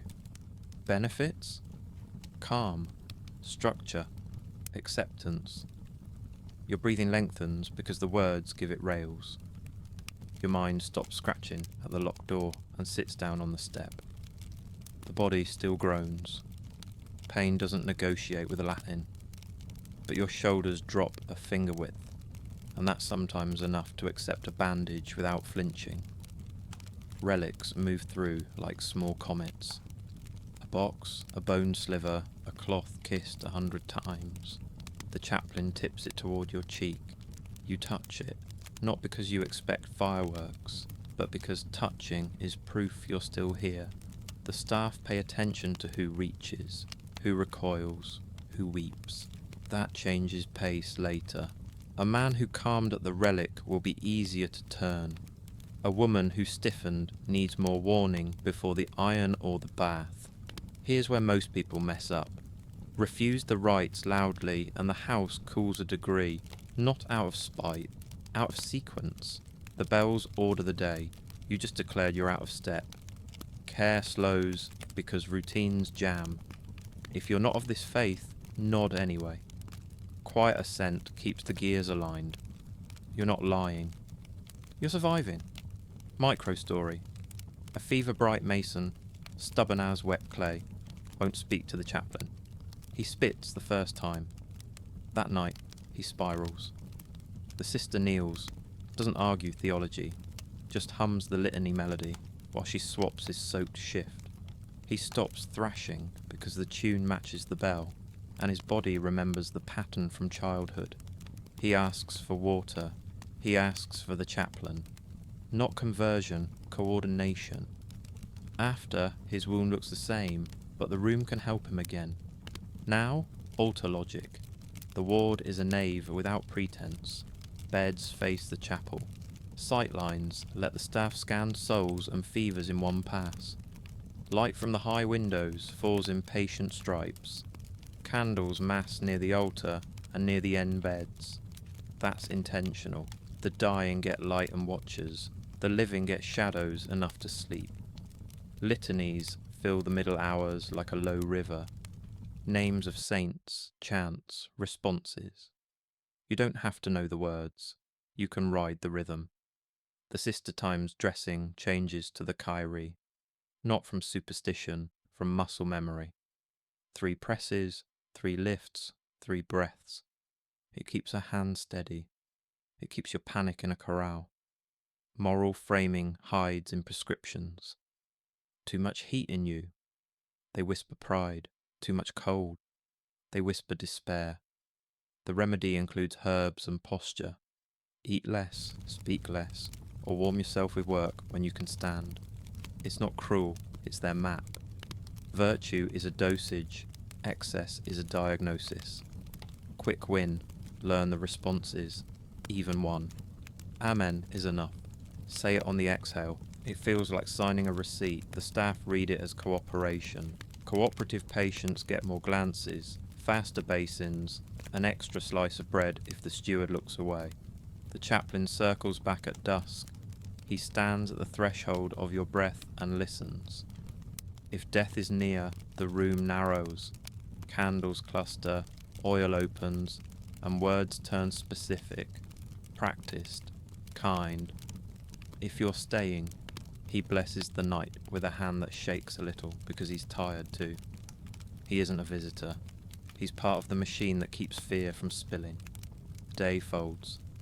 The bell owns the last word. You lie back under a sky of beams and smoke ghosts. Pain stays.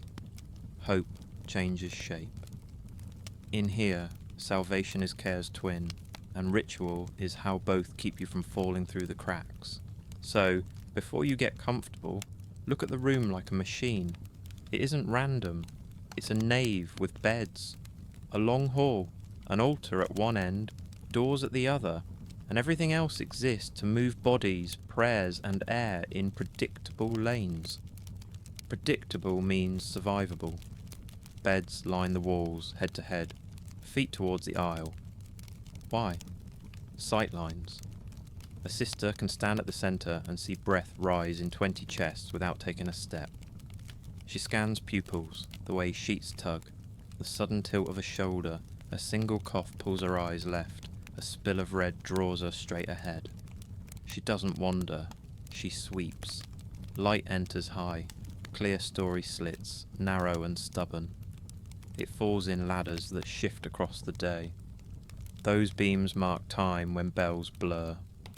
Morning light draws stripes across the left row. Afternoon stripes migrate right. Nurses use that movement like a sundial. By the time the light touches the third beam, it's bandage change o'clock. Airflow, in theory, is simple. Cold drafts from the door, warm breath rising to rafters, smoke pretending to exit wherever it finds a crack. Overcrowding ruins that map. Too many beds turn the aisle into a dam. The air becomes soup that stews you instead of washing you. In better houses, they crack the end door just enough to tempt a draft across the centre. A quiet river from cold to warm. The trick is placing you close enough to steal that current without catching the knife of winter in your bones. Heat comes from bodies first, hearth second. The hearth sits mid-hall, not at the end, because heat has to walk down both aisles, wake the centre, and then wander toward the altar. It's civic. Everyone gets some. Beds nearest the fire earn sweaty peace and rude dreams. Beds farthest get stiff joints and breath that shows its shape. You aim for middle distance and call it mercy. Now, the altar. It's not decoration, it's a compass. Every bed faces it, which means every face faces it when pain lifts the chin. Staff use it as a lighthouse. If a cry rises, they triangulate. Third bed on the north. 3 pallets in from the door, 2 from the altar's line. They moved there without counting. The building taught them. Let me show you exactly how traffic works. Food cart hugs the south aisle, clockwise loop, ladle to left hands only to avoid knocking dressings. Chamber pots run the opposite lane so stink doesn't draft behind supper. Bathers move on the hour, 2 at a time, tucked under blankets like reluctant laundry. Cautery and knives happen near the east window where light is honest. No shadows to lie about depth. The brazier camps a step away, never in the mainstream, so a stumble doesn't turn the aisle into a warning candle. Mistakes here hurt quietly. Overcrowding slips a mattress between 2 pallets for a night that becomes a week. Smoke stays low and teaches lungs to complain. Someone hangs laundry across a corridor, and suddenly the right half of the ward breathes yesterday's air, or the steward stores sacks by the door, pinching the draft to a trickle, and the room's sweat settles like a film you can't rub off. Quick win. Choose your neighbour. If your nurse lets you shuffle 1 pallet, go nearer the altar by a bed's width. The candles mean watchers, and watchers mean more adjustments per hour. Also, lay with your head 1 handspan lower than the beam line. Warm air pulls there and spares your throat the draft. Light plays triage too. Dark corners breed quiet errors. A dressing that looks fine until morning reveals a halo of wet. A lip that turned grey at midnight while the lamp was elsewhere. Good houses hang small polished metal discs, cheap mirrors, opposite the windows. They bounce a sliver of light onto faces and bandage edges. It's not bright, it's enough. Noise has lanes. Prayer hums forward toward the chapel. Work noises, ladle, bucket, knife, aim sideways. into the aisle, not across beds. The staff learned that a clatter that passes by is tolerable. A clatter that lands at your ear spikes your heart. So they aimed sound like hair, away from wounds, toward walls. Architecture disciplines mercy. Name beds cluster within candle range. That's politics. But the design also democratizes what it can. Central hearth, central aisle, equal headboards. Even the rafters do a job. Their angles collect smoke, where it can thin before it falls. On still nights, the sisters swing the small shutters in a pattern. Open, count to 12, shut. Nursed in the room's lungs without freezing its feet. If you remember nothing else, remember the 3 M's: map, middle, margin. Map the lanes, food one way, waste the other. Aim for the middle distance from hearth and door. Keep a margin around your pallet, clear of baskets and cloaks, so nurses can pivot without stepping on you. The building forgives clumsy, it punishes clutter. In the end, halls, aisles, altars aren't just scenery, they're tools. The nave holds bodies like notes on a staff. The aisle lets hands reach without chaos.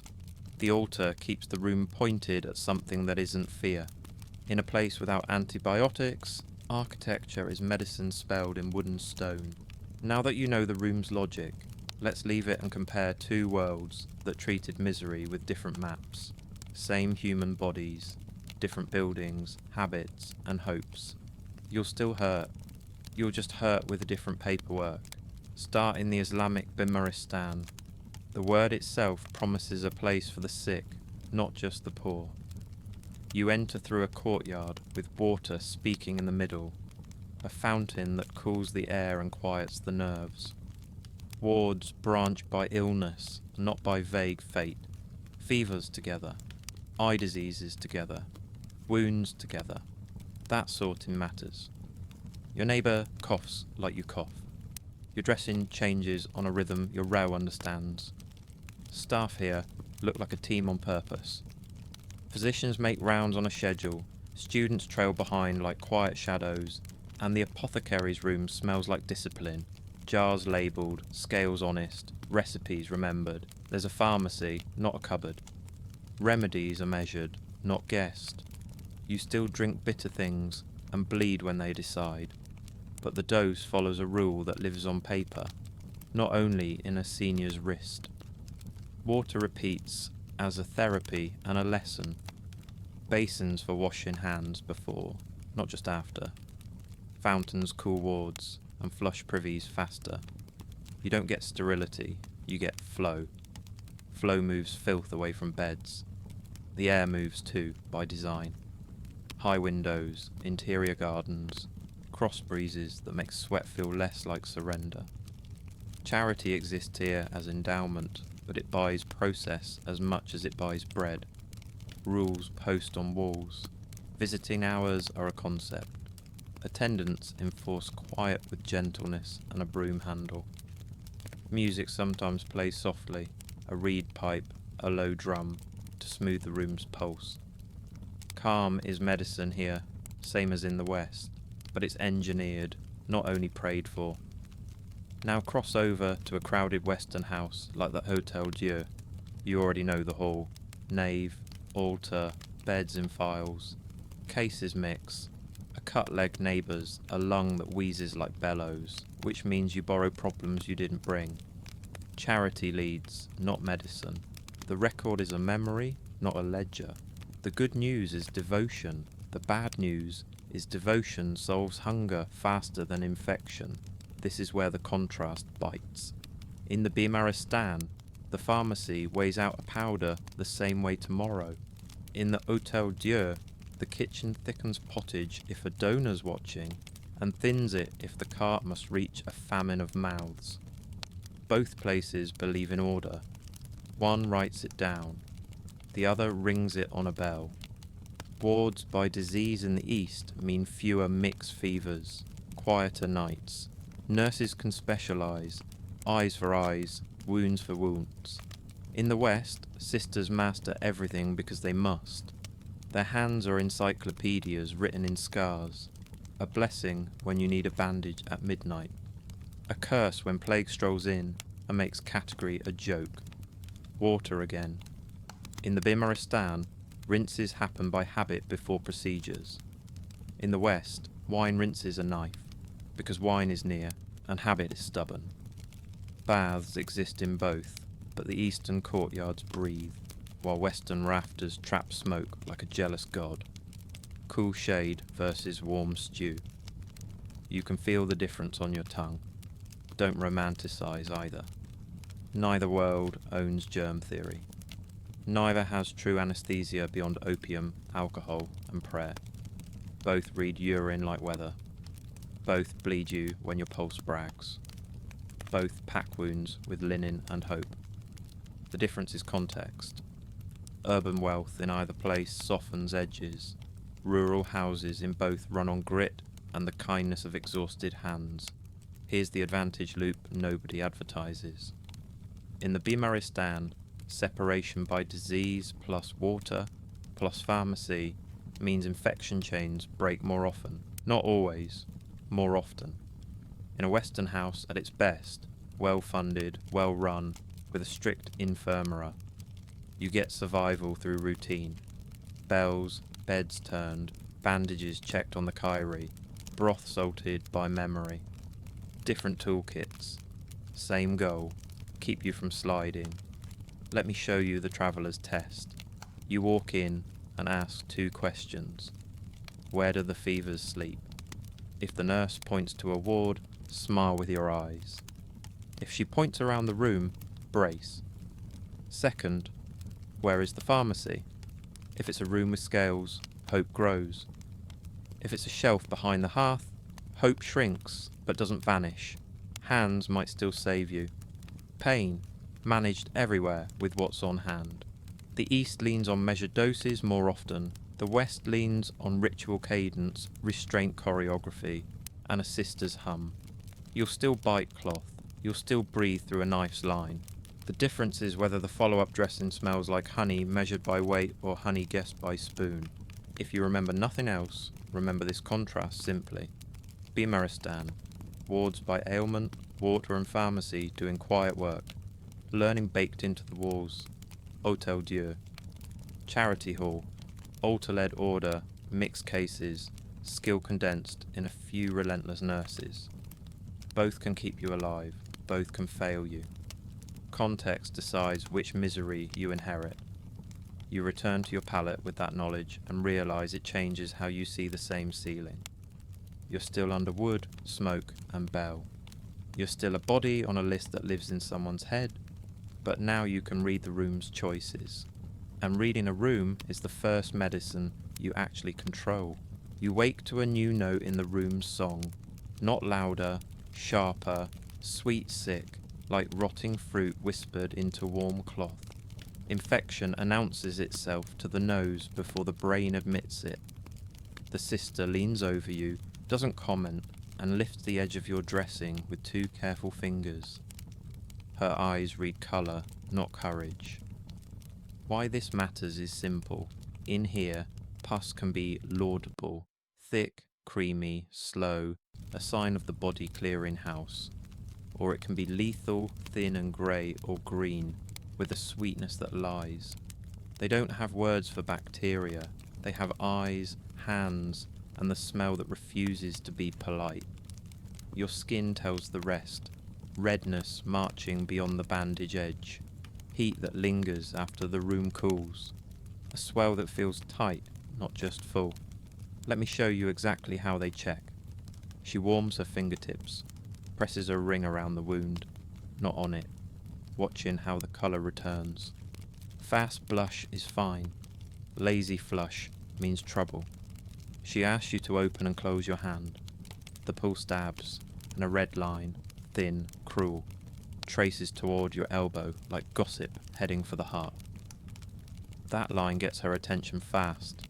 Fever follows with its own script. It starts as a shrug at the neck, crawls into your jaw hinges, then sets your eyes too bright for the room. You feel too tall for your skin. Thirst becomes a job. The sister sets a cup in your hand and doesn't leave until the swallow happens. She counts. She always counts. Now the response. They open again. The elder returns with the same knife, the same quiet, and a nod you now trust. He follows the old cut, widens where the skin has tightened into a mistake, and lets gravity do the rest. Puss answers, grudging at first, then eager, then done. He doesn't chase it, he drains it. He irrigates with wine impatient thin streams, along the wound, never across, until the scent shifts from sweet sick to metallic and dull.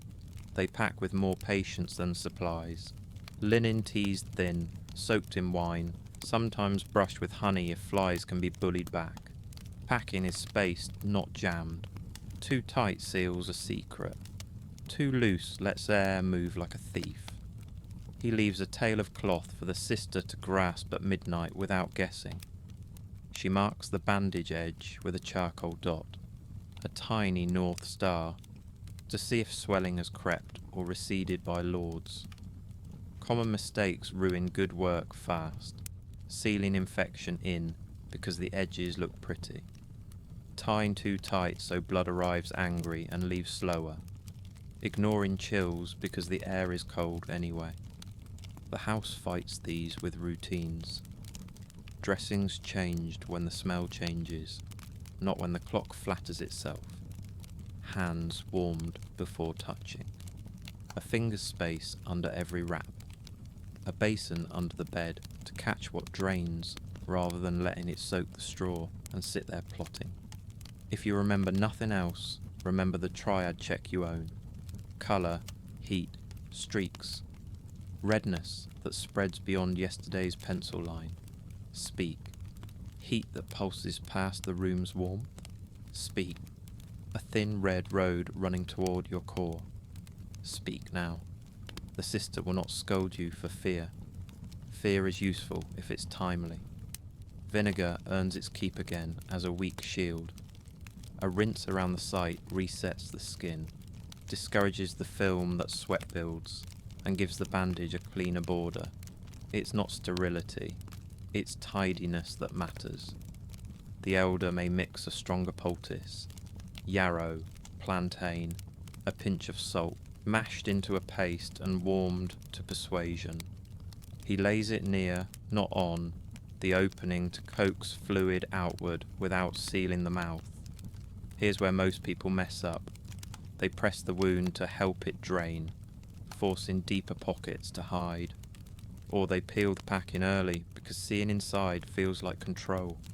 It isn't. It's sabotage. Ask. Let the sister lift, flush, replace. She'll listen to the sound of the wound when wine hits it, the hiss versus the quiet. Quiet means progress. When fever climbs, the staff don't chase numbers. They chase behaviours. You drink on command? Good. You refuse water and stare at the beam as if it's reciting. Bad. They cool your forehead with cloths. Tuck warm wool around your limbs. Then lift the limb above your heart to slow the surge. Geometry still helps when theory runs out. Quick win. Breathe with the drain. On the exhale, loosen your jaw. Let the ache bleed into the rhythm the sister sets. Pour, press, pause. Your body learns that pattern faster than it learns fear. Another, sip salted broth between changes. Infection steals water, you steal it back. Sometimes, despite all this, the smell returns meaner. The elder hunts for a hidden pocket with a blunt probe, finds a cul-de-sac of rot, and opens a new door. 2 cuts drain better than 1 when the thief built a second room. Cautery may kiss an edge to stop the bleed and scold the tissue. The room holds its breath, then releases as the scent dulls.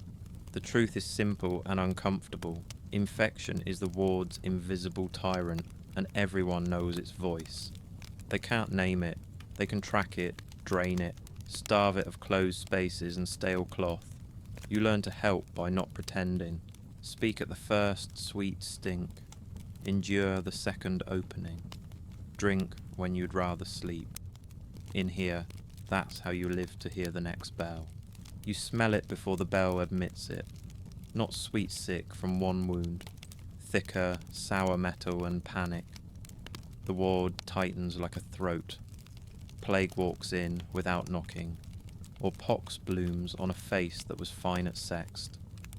Overnight, the room stops being a hospital and becomes a fortress that leaks. Why this matters is brutal. Hospitals turn into contagion hubs when the city burns with fever. Bodies flow here for charity, not quarantine. Beds are close, air is shared. Pity has a long reach. Disease has a longer one. The staff know this in their bones. They've rehearsed this siege before. Let me show you exactly how the response looks. A lay brother appears at the door with a cart that no longer squeaks. It growls. Plague carts don't wait for daylight. They hover outside like a bad thought. Inside, the steward redraws the room with gestures. He points, and a corner becomes a quarantine. Screens, blankets, a rope across 2 bed frames. Not airtight, symbolic. Symbols still move people. The sisters sort by symptoms on the run. Buboes, those angry swellings in groin or armpit, earn the corner near the draft. Rashes that flower into blisters, pox, small or chicken, get distance from fresh cuts. Coughs with blood get the far aisle, because the staff believe breath is the knife. They mix theories, but the goal is simple: stop collisions. Stop sharing linen. Stop sharing spoons. Common mistakes arrive with fear. Mixing fevers because you ran out of corners. Sharing a cloth between a clean dressing and a plague armpit because the bucket was across the aisle. Panic-driven crowding. Family pressing into the ward because the street feels worse, turning the aisle into a market of misery. The staff fight this with their only weapon: pace. They move faster, not louder. They set buckets at the foot of each quarantine bed. They tie a coloured rag to spoons and basins, red for fever, blue for wound, so hands reach right in the dark. Rushed last, rights, thread through the noise. The chaplain triages souls with a speed that would be comedy if it weren't stoic. Oil words move, oil words move. The candles multiply at the end beds, wax drips like measured grief. You watch and can't look away. This is how the ward keeps the floor from cracking. Now, how your care changes. Your bandage checks shrink to what's necessary. The sister's eyes stay on your colour while her body leans toward the quarantine corner. She still replaces your pad when the smell says speak, but she ties fast and leaves faster. Watered ale arrives in smaller cups, more often, less time to linger, less chance to swap breath with the wrong neighbour. Food rounds shorten. Ladle, bowl, next. Your comfort becomes a luxury item in a war economy. The staff rotate in shifts that ignore the sun. They protect the machine from collapse. No one stays in plague corner all night if there's a body to replace them at midnight. Gloves? No. Cloth over mouth. Sometimes. A veil as habit masquerades as mask. Hand washing. When there's water and when a sister's muscle memory wins the argument. You'll see them rinse with vinegar, shake hands dry and move on because minutes matter. If you remember nothing else, remember the silent rules. Don't wander, don't trade bowls. Don't let your cousin slip in from the street with a story and a cough. Keep your bandage dry and your breath yours. Fear wants you to huddle. Huddling is how fever hops. Plague carts return like tides. They roll past the door, then stop, then roll again. The novice you blessed last night flips you with gentleness at matins, then vanishes to carry a body wrapped in a sheet that still holds warmth. Beds refill before the straw forgets the last name. Mortality spikes. Hope thins like broth on a fast day. The room learns to speak in first names less and gestures more. It's triage of language too. Micro stories stack. A mother arrives with a child, spotted in a way no herb can charm. The sister sets them near the draught, ties a rag to their bed frame, and leaves a second bowl beneath the cot. One for water, one for waste, because chaos always steals the second bowl first. A brother hums louder than usual, not for piety, for rhythm. Rhythm keeps his hands from shaking. The elder lances a bubo with the same steady line he used on your abscess, but his eyes track the door. He wants the cart to pause for one more minute, so this one can drain in peace. Here's where most people mess up in their heads. They assume the ward stops caring. It doesn't. It prioritizes. Your dressing is fine, their breath is on fire, you're stable, they teeter. Compassion shifts weight like a crew in a storm. If you fight that, you break the boat. Quick wins, survive siege. Keep your cup, mark your bowl. Tie your own knot on your blanket, so it doesn't end up on a fever you didn't earn. Breathe slower than the room tells you to. 4 in, 6 out. Whisper responses when the chaplain passes. It keeps you visible. Visible people get small mercies, and small mercies stack into survival. When the wave ebbs, and it does, like weather, the ward looks older. The rafters hold more smoke ghosts. The sister's hands are raw. You're still here. That isn't luck. It's obedience to ugly rules, and the stubborn kindness of people who kept moving when fear tried to freeze them. The bell sounds different after a siege. It isn't just time, it's proof. Money doesn't heal you, but it teaches the room your name. Charity runs this house like blood runs a vein, constant, thin, sometimes surging with feast day pride. The bad news is the flow isn't equal. The good news is you can learn the current and float where it helps. Beds have names. A plank at the headboard, carved or painted, tells you who paid for this rectangle of mercy. For the soul of, it's a prayer that buys linen. If you lie in a named bed, you inherit candles on dark days, and an extra ladle when the steward counts bowls. You don't have to like it, you just have to notice it. Endowments are long memories turned into bread. A donor leaves a field, the harvest buys grain. The grain becomes pottage that keeps your hands from shaking. If the harvest fails, your belly learns the weather's language. When the benefactor's family visits, the broth thickens like a sermon. The ladle pauses over your bowl a heartbeat longer. You feel seen, and the soup tastes like favour. Let me show you exactly how favour moves. A village priest shows up, mud on hem, eyes like invoices. He greets the steward by title, not name, sets a small purse on the table, and quietly mentions you. Not your wound. Your work when you can stand again. Suddenly, your bandage gets checked before Vespers instead of after. The sister doesn't say why.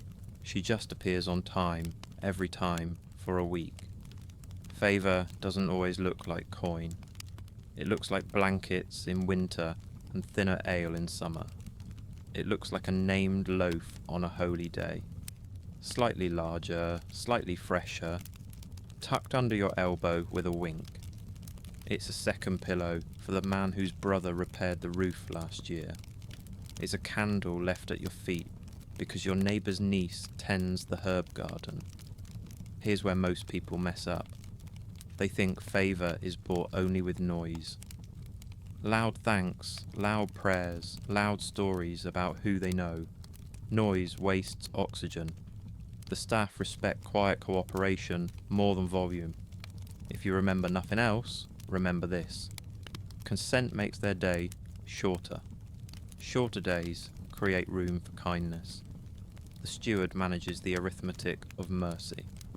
He's the man you wanted to hate and ended up understanding. His frown measures grain. His nod moves blankets. If you snarl at him on a thin week, your bed learns drafts. If you meet his eye and hand back your bowl clean, he notices. Clean bowls mean less washing, less fuel spent, more time for bandages. You just bought goodwill with nothing but manners. Charity has paperwork written in habit. Donors get prayers by name. The sisters speak them at the altar end, not as theatre, as an exchange. Bread for intercession. You benefit from the trade whether you care for the math or not. When the litany hits a patron's ancestor, the cart rolls slower and you get a full ladle. Timing your hunger to liturgy becomes a skill. Endowments shape corridors. A bequest builds a small annex. 2 beds near a window that actually opens. Guess who decides who breathes that air? The infirmary, the steward, and the chaplain over bread. They weigh need, behaviour, and the quiet political weather. The man who insults the chant loses the window he didn't know he was competing for. A quick win. Be legible. Wear your cap where it can be seen, not lost in straw. Keep your cup near your pallet's foot, not wandering. Legible patience saves staff time. Saved time becomes attention. Attention is currency. Favour has pitfalls. Anger the steward. Spill ale on the ledger, mock his counting, and you'll wait cold. Not cruel. Calibrated. Lose blankets for a night, and you'll learn 2 lessons. Warmth is a loan, and sarcasm is expensive. Or offend the chaplain loudly and watch your morning wash come late while he tends the contrite. The house isn't petty, the house is busy, micro-story. A widow arrives, coin sewn into her sleeve, eyes afraid to meet anyone. She whispers an endowment for a bed for those without voices. The plank appears a month later. The sisters read the name and unconsciously nurse that corner with softer hands. You don't see the coins. You feel the ripple. The thing most people miss.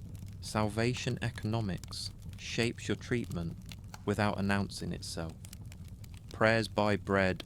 Bread buys patience. Patience buys better bandages. Refuse the handshake between altar and hearth, and you still get care. Just not the extra glance that catches a fever before it sings. If you remember nothing else, remember the exchange rate. Courtesy converts to cloth. Predictability converts to bowls. Advocacy by priest, neighbour or nurse converts to candles and checks at inconvenient hours that save your skin. Money moves the house. Manners move the people who move the house. So you breathe with the bell, you keep your corner tidy, you thank without grovelling, and you let the system notice you're easier than most. Favour will never be fair, but in a place where the air argues and the straw bites, a blanket you didn't earn feels like survival wearing a kindness mask. The real lesson is blunt. Medieval hospitals kept bodies barely functional and souls on schedule, and survival meant trading comfort for discipline. If you want more slow, grim strolls through daily misery, subscribe. Then watch the deep dive on medieval homes next. Your mattress will feel like royalty. Next time you sip tap water, raise a glass for our ancestors.